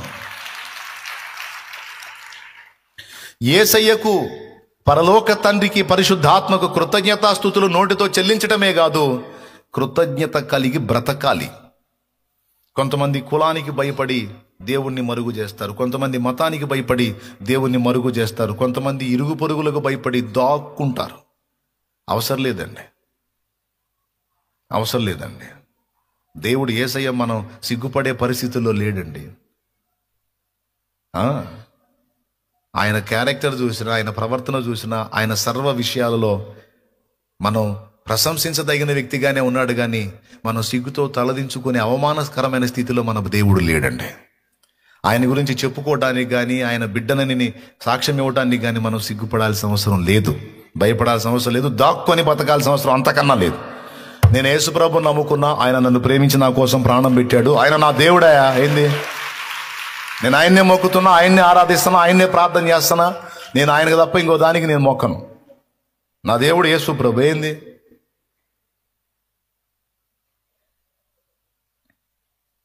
ఎవరికో భయపడి మనం దాగాల్సిన అవసరం లేదు. దేవునికి సాక్షిగా రోషం కలిగి ఉండాలి. కృతజ్ఞత చెప్పుటయే కాదు, కృతజ్ఞత కలిగి బ్రతుకుట అనేది చాలా కీలకమైన విషయం. ఒక సృష్టికర్తకే కాదు, రెండవ స్థానం తల్లిదండ్రులకు. ఇక్కడ తల్లిదండ్రులకు అవిధేయులు అన్నాడు. కృతజ్ఞత కలిగిన వారమైతే తల్లిదండ్రులకు మనం విధేయులంగా బ్రతకాల్సి ఉంది. తల్లిదండ్రులను ప్రేమించాల్సి ఉంది. ఎందుకంటే ఉనికిలోనికి మనం రావడానికి దేవుడు వాడుకున్న పాత్రలు తల్లిదండ్రి. ఒకప్పుడు వాళ్ళ రెక్కల కింద పెరిగిన మనం, వాళ్ళు పెట్టిన ముద్ద తిని బతికిన మనం, మనకు రెక్కలు వచ్చిన తర్వాత వాళ్ళని విలన్స్ లాగా చూడటం అనేది న్యాయం కాదు. అది ఎలాంటిదంటే, ఏరు దాటిందాకా కూర్చున్నామే ఓడమల్లన్న గారు, ఓడమల్లన్న గారు, ఓడమల్లన్న గారు అందంట. ఏరు దాటిందాకా పడవలో కూర్చొని అవతల ఒడ్డుకు చేరిన తర్వాత ఓడ దిగి పోరా బోడి మల్లన్న అందంట. స్తోత్రం, అర్థమైందయ్యా? ఏరు దాటిందాకా ఓడమల్లన్న, ఓడమల్లన్న, ఓడమల్లన్న అన్నామే, అవతలకి దిగి పోరా బోడి మల్లన్న అన్నట్టు కొంతమంది బతుకులు ఉంటాయి. ఎన్నో మేలులు పొందుతారు, ఎన్నో ప్రయోజనాలు పొందుతారు, ఎంతగానో వాడుతారు, కానీ కృతజ్ఞత కలిగి ఉండరు. ఇంత బోడి మల్లన్న వ్యవహారాలు, బోడి సరుకుందన్నమాట. ఫస్ట్ ఆఫ్ ఆల్ తల్లిదండ్రి, జన్మనిచ్చిన తల్లిదండ్రి విషయంలో ఒక కొడుకుగా, కూతురుగా నీవు నెరవేర్చవలసినటువంటి బాధ్యతలు నెరవేర్చుట ద్వారా నీవు కృతజ్ఞత కలిగి ఉన్నావని దేవుడు చూస్తాడు.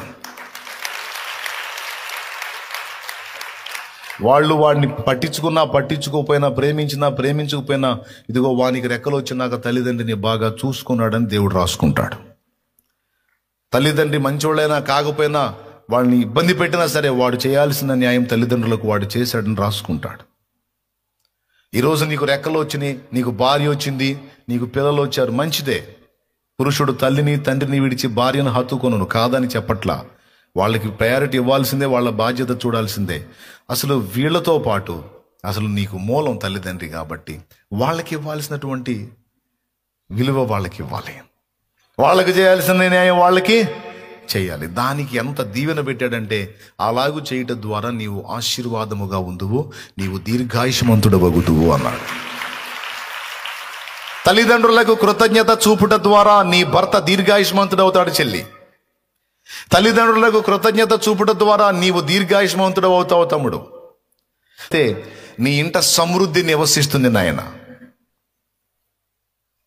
లేకపోతే దరిద్రత వెంటాడిది. తల్లిదండ్రులకు అంత ముద్ద పెట్టే దగ్గర పిసినితనం చూపించావంటే దరిద్రానికి బ్రాండ్ అంబాసిడర్ కాకపోతే అప్పుడు అడుగున్నాను. దేవునికి స్తోత్రం. నేను చెబుతున్నా, ఒకవేళ నువ్వు తల్లిదండ్రికి పెట్టకుండా, పిల్లికి బిచ్చం పెట్టకుండా కొప్పేసినా నేను గ్యారెంటీ ఇస్తాను, నువ్వు తినలేవు. చచ్చినా తినలేవు. చచ్చిన తర్వాత ఇంకేం తింటావులే, కానీ బతికినంత వరకు తినలేవు. కుప్పేసుకోవడమే సరిపోయింది నీ బతుకంతా. తినలేవు నువ్వు, తిన్నా నీయడు అంతే. అదే వాళ్ళకి పెట్టంత నీ నోటికి కూడా అంత వచ్చేటట్టు చేస్తాడు దేవుడు ఖచ్చితంగా. తల్లిదండ్రులకు కృతజ్ఞత చూపుట, జన్మనిచ్చిన తల్లిదండ్రులకు కృతజ్ఞత చూపుట అనేది పిల్లలారా, తల్లులారా, తండ్రులారా, అన్నలారా, తమ్ములారా అందరూ గుర్తుపెట్టుకోండి, ఇది దేవుడికి ఇష్టమైన విషయం. కానీ అంత్య దినాల్లో ఆ కృతజ్ఞత ఉండదంట. కానీ అంత్య దినాల్లో మనుషుల్లో ఉండకపోయింది, నాలో ఉండేటట్టు నేను జాగ్రత్త పడాలని మీరు తెలుసుకొని బ్యాలెన్స్ అవుతారని ఈ మాటలు పరిశుద్ధాత్మ ద్వారా మీకు అందిస్తున్నా. రెండవ కృతజ్ఞత ఎవరికి చూపాలో తెలుసా? మన ఆత్మని రక్షణలోనికి నడిపించిన ఆత్మీయ తల్లిదండ్రులకు మనం కృతజ్ఞత చూపాలి. ఈ పాయింట్ దగ్గర కొన్ని విషయాలు మిమ్మల్ని హెచ్చరించాలని మాట్లాడుతున్నాను. ఈ మాటలు మాట్లాడడానికి నేనేమి ఇబ్బంది పడట్లేదు, ధైర్యంగా నేను మాట్లాడుతున్నాను. ఏంటంటే, ఇప్పుడు తల్లిదండ్రిగా జన్మనిచ్చిన వాళ్ళు ఉంటే ఆత్మ సంబంధంగా నిన్ను కన్నది ఆత్మీయ తల్లిదండ్రులు ఉంటారు. ఓ సహవాసానికి నువ్వు వెళతావు, ఎవరి ద్వారానో నడిపించబడతావు, అక్కడ వాక్యం వింటావు, పట్టబడతావు, మారు మనసు పొందుతావు, బాప్తిస్మం పొందుతావు. ఆ సంఘంలో నువ్వు సభ్యుడిగా సభ్యురాలుగా స్థిరపడతావు. నిన్ను రక్షణలోనికి నడిపించి, నీకోసం ప్రార్థించి, నీ విషయంలో బాధ్యతగా వ్యవహరించి, నీకోసం పాటుపడిన దైవజనుణ్ణి దైవజనురాల్ని నువ్వు వదిలిపెట్టడానికి వీల్లేదు. వదిలిపెట్టడానికి వీల్లేదు. నీ కళ్ళ ముందు ఆకర్షణీయమైనవి ఎన్నో కనపడవచ్చు. నీ సంఘం 100 మంది అయి ఉండొచ్చు, లేదా నువ్వు వెళ్ళే సంఘం 70 మంది అయి ఉండొచ్చు, నువ్వు వెళ్ళే సంఘం 150 మంది అయి ఉండొచ్చు, మరో సంఘం 1000 మంది పోయే సంఘం అయి ఉండొచ్చు. అయినా సరే ఎందుకంటే ఆ దైవజనుడు మంచివాడు, ఆత్మీయుడు, నీ ఆత్మ కోసం కష్టపడ్డాడు, నీకు సువార్త చెప్పాడు, నిన్ను రక్షణలో నడిపించాడు, నీకు బాప్తిస్మం ఇచ్చాడు, నీకు దేవుని భక్తి కాస్తో కూస్తో నేర్పాడు. నేర్పిన సహవాసాన్ని నువ్వు ఎందుకు వదిలిపెట్టాలి? కొన్ని న్యాయమైన కారణాలు ఉన్నాయి. ఆ కారణాలను బట్టి సంఘాన్ని వదలొచ్చు, కానీ ఇక మిగిలిన ఏ కారణాలను బట్టి కూడా సంఘాన్ని వదలటానికి వీల్లేదు. న్యాయమైన కారణాలంటే, 1, సత్యమును మానేసి దుర్బోధ వైపుకు నీ దైవజనుడు తిరిగితే అది నీ ఆత్మకు నష్టం కాబట్టి, దానివల్ల నువ్వు దెబ్బతినే అవకాశం ఉంది కాబట్టి నీకు నువ్వు వేరే మార్గం చూసుకోవచ్చు. సత్యమునకు భిన్నమైన దుర్బోధ నీ దైవజనుడు చేస్తే నువ్వు దాన్ని బట్టి పక్కకి వెళ్ళొచ్చు, తప్పులేదు. ఎందుకంటే ఈ మధ్య కొంతమంది సేవకులు ఒక సిద్ధాంతం నుంచి ఇంకో సిద్ధాంతానికి ట్రాన్స్ఫర్ అవుతున్నారు. సత్యబోధ నుంచి కొంతమంది దుర్బోధ వైపు మళ్ళీపోయిన వాళ్ళు ఉన్నారు. ఒకప్పుడు పరిశుద్ధాత్మ అభిషేకాన్ని ఒప్పుకొని, పరిశుద్ధాత్మ అభిషేకం ఉందని పరిశుద్ధాత్మ అభిషేకాన్ని గురించి గణపరిచి మాట్లాడిన వాళ్ళు తర్వాత ఆత్మాభిషేకం లేదు, ఏమీ లేదు అని మరి దయ్యాల బోధలోకి వెళ్ళిపోయారు. అలాగ నీ దైవజనుడు బోధన మార్చుకొని సత్యము నుండి దుర్బోధలోకి వెళ్ళిపోతే, నీకు కూడా వాక్య అవగాహన ఉన్నట్లయితే, అరే ఇది సత్యబోధ కాదు, ఇది దుర్బోధ, అది కూడా నువ్వు ఆయన హెచ్చరించవచ్చు. అయినా అది దిద్దుబాటు చేసుకోకపోతే ఆ తర్వాత నువ్వు ఆ సంఘాన్ని విడవచ్చు. ఆ కారణాన్ని బట్టి తప్ప మరో కారణాన్ని బట్టి విడవకూడదు. 2వది, మాదిరి ఇవ్వాల్సిన దైవజనుడు ఎక్కడన్నా మాదిరి తప్పి నీకు అభ్యంతరకరంగా వాక్యానికి భిన్నంగా సాక్ష్యం కోల్పోయే విధంగా కానీ బరి తెగించి అడుగులు వేస్తే ఇక నువ్వు అక్కడ వెంబడించలేవు. అది నీ ఆత్మకు నష్టం. దేవునికి స్తోత్రం. మొదటిది ఏం చెప్పాను? దుర్బోధలోకి వెళితే. 2వది ఏం చెప్పాను? నీ కళ్ళ ముందు పాపము చేసి సాక్ష్యాన్ని కోల్పోయి డ్యామేజ్ అయితే అతని మీద రెస్పెక్ట్ పోతుంది, అతన్ని వెంబడించడం నీకు అభ్యంతర కారణం అవుతుంది. ఒకవేళ క్షమించగలిగే మనసుండి క్షమించి నువ్వు వెంబడించగలిగితే స్తోత్రం. నీ తప్పులు, ఎన్నో తప్పులు దైవజనుడు క్షమించి నిన్ను దేవుని దగ్గరికి తీసుకొచ్చాడు. ఒకవేళ దైవజనుడి ద్వారా జరిగిన చిన్నపాటి పొరపాటు నువ్వు క్షమించగలిగితే నువ్వు ఇంకా ధన్యుడివి, ధన్యురాలివి. కానీ అది అభ్యంతరకరమైనటువంటి పాపంగా ఉంది, అది నా ఆత్మకు నాశనకరంగా ఉంది అని నీకు అనిపిస్తే తప్పదు, నువ్వు వేరే మార్గం చూసుకోవచ్చు. ఇది 2వ కారణం. 3వ కారణం ఏంటో తెలుసా? గొర్రెలే కాపరిని కాసే పరిస్థితుల్లో నీ సంఘం ఉంటే దాన్ని బట్టి నువ్వు సర్దుకోవచ్చు. ఇది 3వ కారణం. గొర్రెలే కాపరిని కాసే స్థితిలో కొన్ని సంఘాలలో ఏం జరిగిందో తెలుసా? పాపం దైవజనుడి సోర్స్ ఏమి ఉండదు, అంతా విశ్వాసులే పెత్తనం చేస్తూ ఉంటారు. ఆఖరికి ప్రసంగం కూడా వాళ్లే చెప్తారు, ప్రసంగ టైం కూడా వాళ్లే చెప్తారు. ఆ సమయమును మించి పాస్టర్ గారు మాట్లాడుతున్నాడు అనుకో, దగ్గుతారు సంఘంలో. అంటే అర్థం ఏంటంటే ఇంకా ఆపేయి అని. ఒకసారి నేను కళ్ళారా చూశాను, ఒక దైవజనుడు వాక్యం చెప్తా ఉన్నాడు, అది అట్లనే దగ్గుతా ఉన్నారు. అంటే ఆ మంచుకు తగ్గిందిలే వాళ్ళు. అయినా పాప ఆయన వాక్యం మాట్లాడుతున్నాడు, నేను వాక్యం చెప్పాను, పాప ఆయన కూడా 4 ముక్కలు చెప్పాలనిపించింది, చెప్పడానికి మొదలు పెట్టాడు. ఇక ఉండి ఒక ఆయన లేచాడు, పాస్టర్ గారు అన్నాడు. స్తోత్రం, ప్రార్థన చేసుకుందామన్నాడు ఆయన.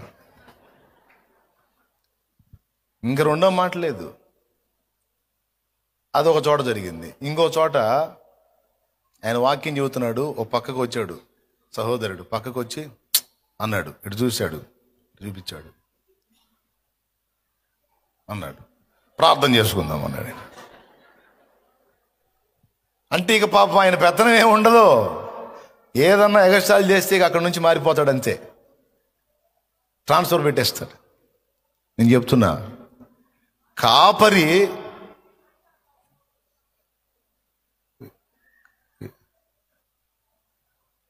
స్తోత్రం చెప్పండి. కాపరి గొర్రెని గాయాలి కానీ ముసలోళ్ళు వాళ్ళు మామూలు వాళ్ళు కాదు.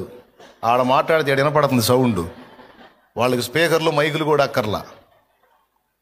ఏం చేద్దాం మరి, ఆ కంఠంతో సువార్త చెప్తేనన్నా బాగుండు, 4 ఆత్మలు రక్షించబడతాయి. దేవునికి మహిమ. చెప్పండి గట్టి చెప్పండి. ఇక ఆయన పెత్తనమే ఉండదు, అంత వీళ్ళే. అది కాపరిని గొర్రెలు గాయటం అంటే. అలాంటి సహవాసంలో దైవజనుడికి ఇక ఏ అవకాశాలు ఉండవు కాబట్టి, ఒక లోతైన అనుభవంలో నడిపించడం అతనికి సాధ్యపడదు కాబట్టి, అక్కడ ఎదుగు బొదుగు లేని స్థితిలో గిటకబారిపోయిన పరిస్థితి ఉంటుంది కనుక తప్పదు. ఇక వదిలినా తప్పులేదు, చేయగలిగింది ఏముంది. ఎందుకంటే అక్కడ కాపరి పాస్టర్ గారు కాదు, సేవకుడు కాదు, విశ్వాసులే కాపర్లు, ఎవడిష్టం వాడిది. ఆ స్థితిలో ఉంటే తప్పది, వదిలేయాల్సిందే. ఈ ముఖ్యమైన 3 కారణాలను మినహాయించి, మొట్టమొదటిది ఏం చెప్పాను, దుర్బోధలోకి వెళ్ళినప్పుడు. రెండవది ఏం చెప్పాను, సాక్ష్యాన్ని కోల్పోయినప్పుడు బాహాటంగా. మూడవది ఏం చెప్పాను, కాపరిని గొర్రెలే కాసే పరిస్థితుల్లో ఉంటే.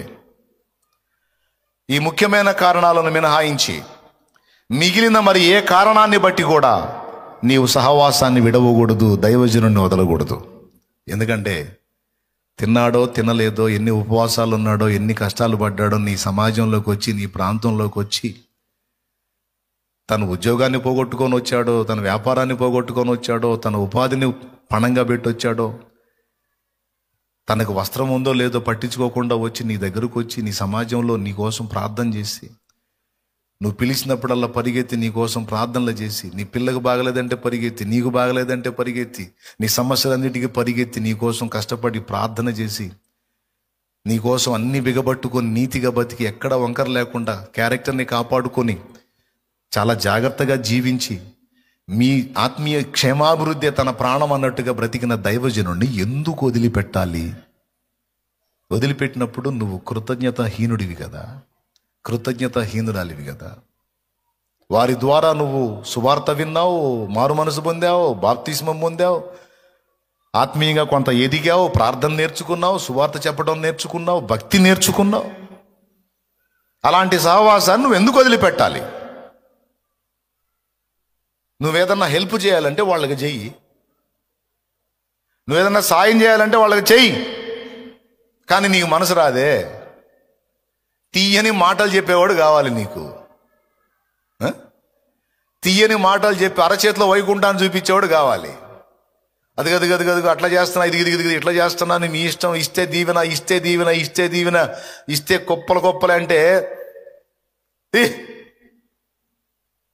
ఇవ్వగలిగే బుద్ధి నీకు ఉంటుంది. కానీ నీ దగ్గర నానా బాధలు పడి, అప్పులు చేసి, తిప్పలు పడి, మందిరాన్ని కట్టి ఎన్నో వేదనలు అనుభవిస్తున్న దైవజనుడికి ఒక 1000 రూపాయలు చేతిలో పెట్టడానికి మనసు రాదు. కానీ గ్యాంబ్లింగ్ చేసేటువంటి మనసున్న వాడికి చెప్పే తీయని మాటలు, చూపించే హడావుళ్ళు, దాన్ని బట్టి నువ్వు ఎంతైనా ఇవ్వటానికి వెనకాడు.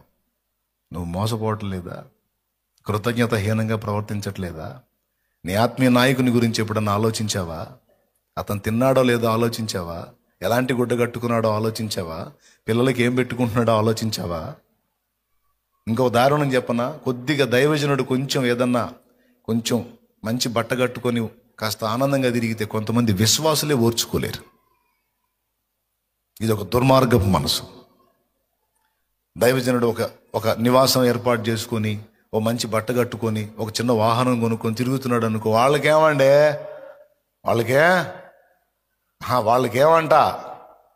బాధలన్నీ మన బతుకులు ఎక్కడే ఉన్నాయి, వాళ్ళు ఎక్కడికో వెళ్ళిపోతున్నారు. వాళ్ళకే దేవునికి స్తోత్రం. ఒక కారు కొని తిరుగుతున్నాడు అనుకో, ఆయనకేమండి కారు కొంటాడు. నేను చెబుతున్నాను, కారు గొప్పదా, దైవజనుడి ప్రాణం గొప్పదా? ఆ? ఇప్పుడు నువ్వు ఒక 10 మందిని రక్షిస్తే దైవజనుడు బతికుంటే ఒక 1000 మందిని రక్షించవచ్చు.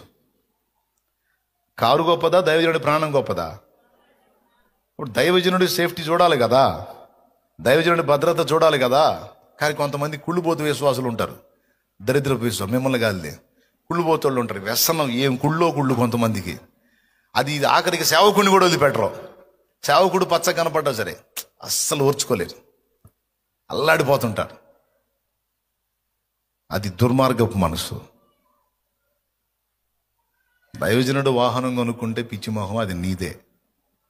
మిగిలినోడు ఎవడన్నా ఇవ్వడు దబక్కన అవసరానికి. కానీ దైవజనుడు సచ్చినట్టు ఇస్తాడు, ఎందుకంటే దేవుడిని బట్టి భయపడతాడు. అర్థమైందా? ఇప్పుడు దబక్క నీకు వాహనం అవసరమైంది, మీ అమ్మకు బాగలేదు, వేసుకొని వెళ్ళాలి. ఆ జామున ఎవరు రారు, మధ్యరాత్రి. అయ్యగారి దగ్గర బండి ఉందనుకో, అన్నా కారు కావాలన్నా, అమ్మకు బాగలేదని అంటే పయ్యా అని ఆయన వస్తాడు, కారు తీసుకొస్తాడు. కుళ్ళుపోతు బుద్ధి కాకపోతే దైవజనుడు వాహనం కొనుక్కుంటే ఏడవటం. దరిద్ర బతుకులు. అన్న దగ్గర బండి ఉంటే మన దగ్గర ఉన్నట్టే, అన్న దగ్గర నివాసం ఉంటే మనకున్నట్టే, అన్న దగ్గర అంత ఆహారం ఉంటే మనకున్నట్టే. ఎందుకు? సన్నిధిలో ఉంటే అది అందరిది. అంటే నేను శాలేమన్న గురించి చెప్పట్ల, దేవుని కృపను బట్టి నన్ను వెంబడించే బిడ్డలు ఎవరు అట్లాంటి వాళ్ళు లేరు. అట్లాంటి బుద్ధినోళ్ళు ఉన్నా ఈ మధ్య లేకుండా పోతారు, వాళ్ళు ఉండరు నా దగ్గర.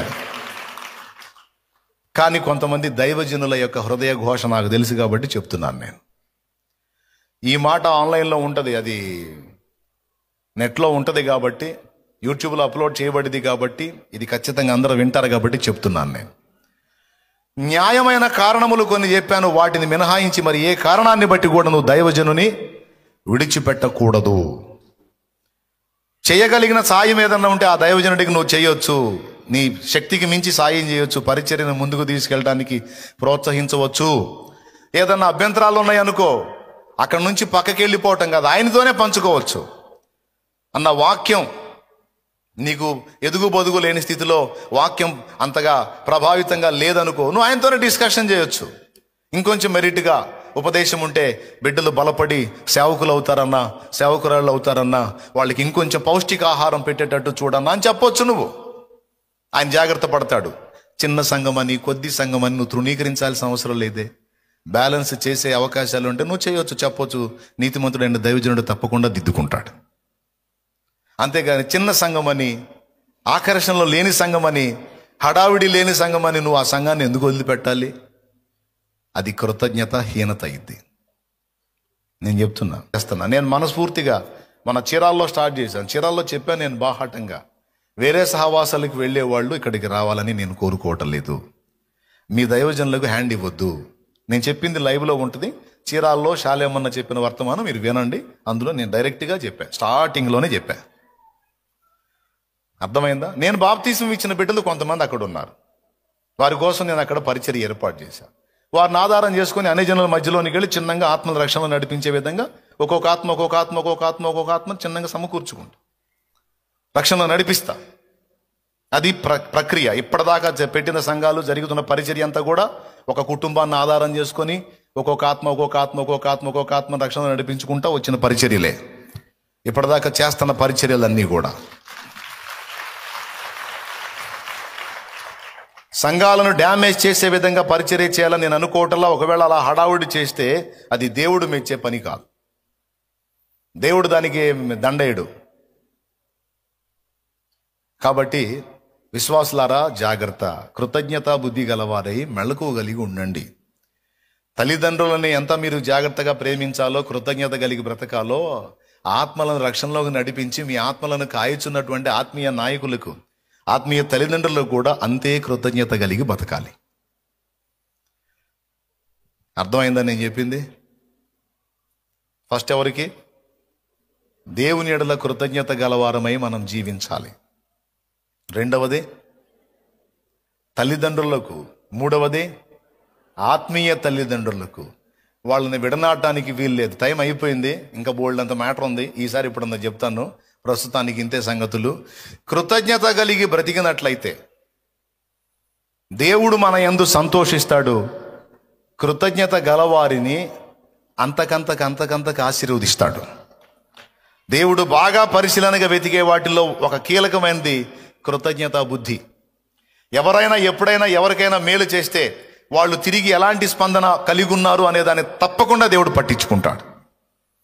మేలు పొంది కీడు చేసే రకమా, తిన్నింటి వాసాలు లెక్క పెట్టే రకమా, లేకపోతే పొందిన మేలుకు తగ్గట్టు కృతజ్ఞత చూపించేటువంటి మనసా? కొంతమంది ఉంటారు, మనం కృతజ్ఞత చూపించినా, మనం ప్రేమ కలిగి ఉన్నా వాళ్ళు ద్వేషిస్తారు అసూయను బట్టి. అది వాళ్ళ కర్మ. మనం ప్రేమ కలిగి ఉన్నామా లేదా అన్నది దేవుడు చూసుకుంటాడు. దేవునికి స్తోత్రం. మనమైతే ఇంత మేలు పొందిన సచ్చిందాకా మర్చిపోకూడదు. దేవుణ్ణి మర్చిపోకూడదు, తల్లిదండ్రుల్ని మర్చిపోకూడదు, ఆత్మీయ తల్లిదండ్రులు మర్చిపోకూడదు. మనుషుల్లో ఎవడైనా అంత మేలు చేస్తే చచ్చిందాకా మేలు మర్చిపోకూడదు. మళ్ళా నువ్వెవరికైనా మేలు చేస్తే మర్చిపో, కానీ నీకెవరన్నా మేలు చేస్తే చచ్చిందాకా మర్చిపోవద్దు. ఈ కృతజ్ఞతా బుద్ధి అంటే దేవుడికి చాలా ఇష్టం. దేవునికి స్తోత్రం కలుగును గాక.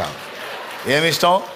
ఈ కృతజ్ఞతా బుద్ధి అంటే దేవుడికి చాలా చాలా చాలా చాలా ఇష్టం. ఆ మనసు గలవారిని చూస్తాడు. నేను చెప్తున్నా, గుర్తుపెట్టుకో, ఇంట్రెస్ట్ ఉంటే రాసుకో. కృతజ్ఞతా బుద్ధి గలవారే కృతార్థులవుతారు. కృతజ్ఞతా బుద్ధి గలవారే కృతార్థులవుతారు అంటే పాస్ అవుతారు. కృతజ్ఞత లేని వాళ్ళు ఫెయిల్ అవుతారు. జీవితంలో ఫెయిల్ అవుతారు, దేవుని ముందు కూడా ఫెయిల్ అవుతారు. కృతజ్ఞత బుద్ధి గలవారే పరీక్షలో పాస్ అవుతారు. ఏ పరీక్ష? బ్రతుకు పరీక్షలో కావచ్చు, దేవుని పరీక్షలో కావచ్చు, దేనిలోనైనా సరే విజయం పొందుతారు. ఇంకా ఉన్నాయి వరుసగా, కానీ సమయం అయిపోయింది. మనం నెక్స్ట్ ధ్యానంలో చూద్దాం. దేవుని చిత్తం అయితే ప్రార్థన. అట్లనే తలలు వంచి కళ్ళు మూయండి, చిన్న ప్రార్థన చేసుకుందాం. దేవుని చిత్తం అయితే రేపు తండ్రి సన్నిధి పరిచర్యలో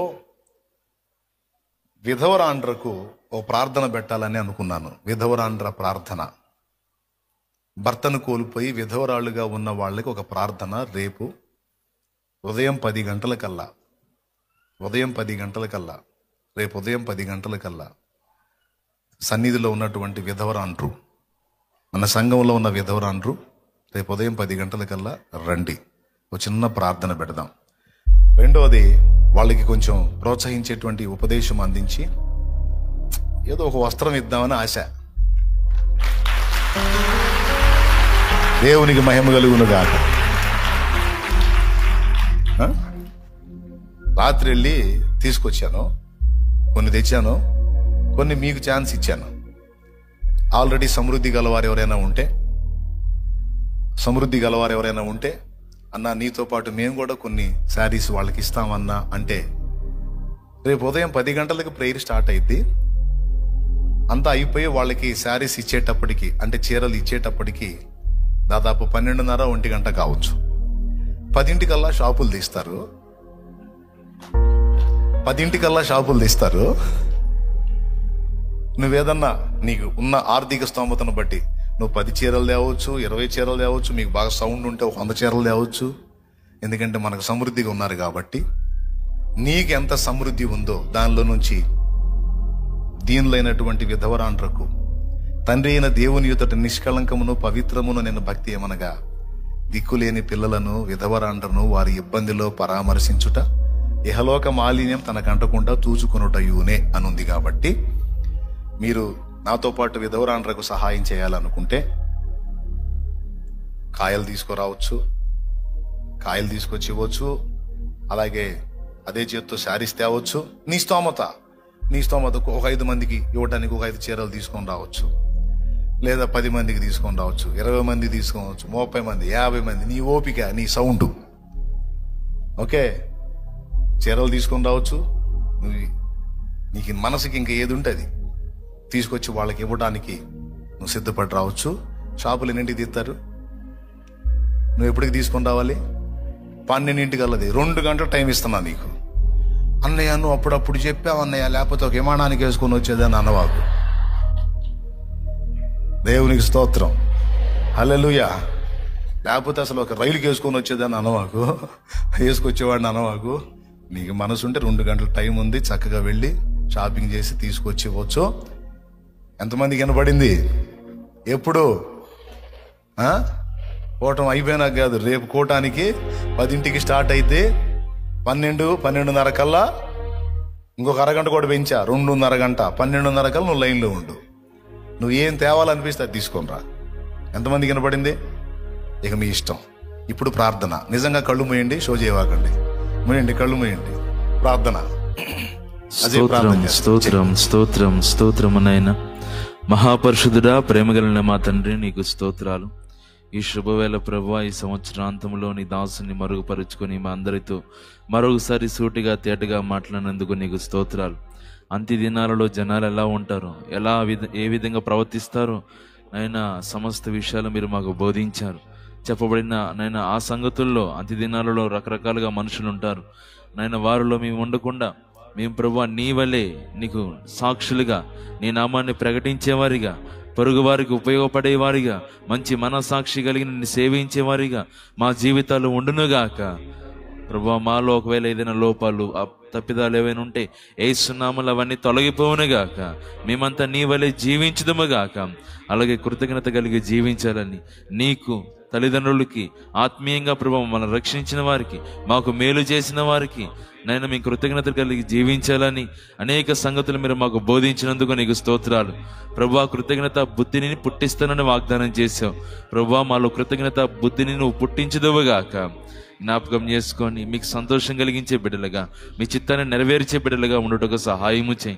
అలాగే విధవరాళ్లకు ప్రభువా, వారి ఇబ్బందుల్లో నేను ఆదుకునేదానికి, కొంత ప్రేమను పంచేదానికి మీ దాసుడు నేను ఆలోచన చేసి ఉండగా, మేమందరము ప్రభువా నీ దాసుడు చేసిన ఆలోచనకు సహకారులమై మా వంతుగా మేము కూడా ప్రభువా నీ ప్రేమను కనపరచుటకు మాకు శక్తి కలుగునుగాక.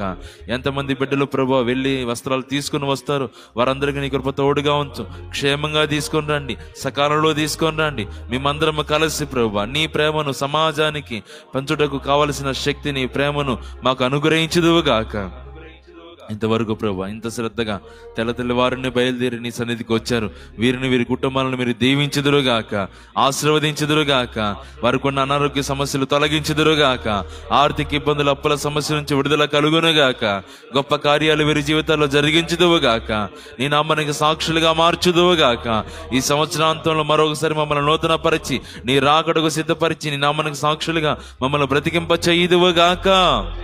నీకే వందనాలు చెల్లిస్తూ వాక్యం అందించిన నీ దాసుని ఇంకను బలపరిచి, నీ ఆత్మచేత నింపి ఇంకా బహుబలముగా వాడుకోండి. రెండవ ఆరాధన కూడా జయకరంగా జరిగించి మా అందరితో మరొకసారి మాట్లాడి నీ నామానికి మహిమ తెచ్చుకోమని, బిడ్డలు వెళ్తుండగా మార్గమంతటిలో తోడే ఉండండి. వారి చేతిలో ఉన్న నూనెను జ్ఞాపకం చేసుకుని ప్రభావంతో నింపు. అది వినియోగించినప్పుడు, రాజు ప్రార్థన చేసినప్పుడు గొప్ప కార్యాలు జరుగునుగాక. ప్రభావముతో నువ్వు కదులువుదువుగాక.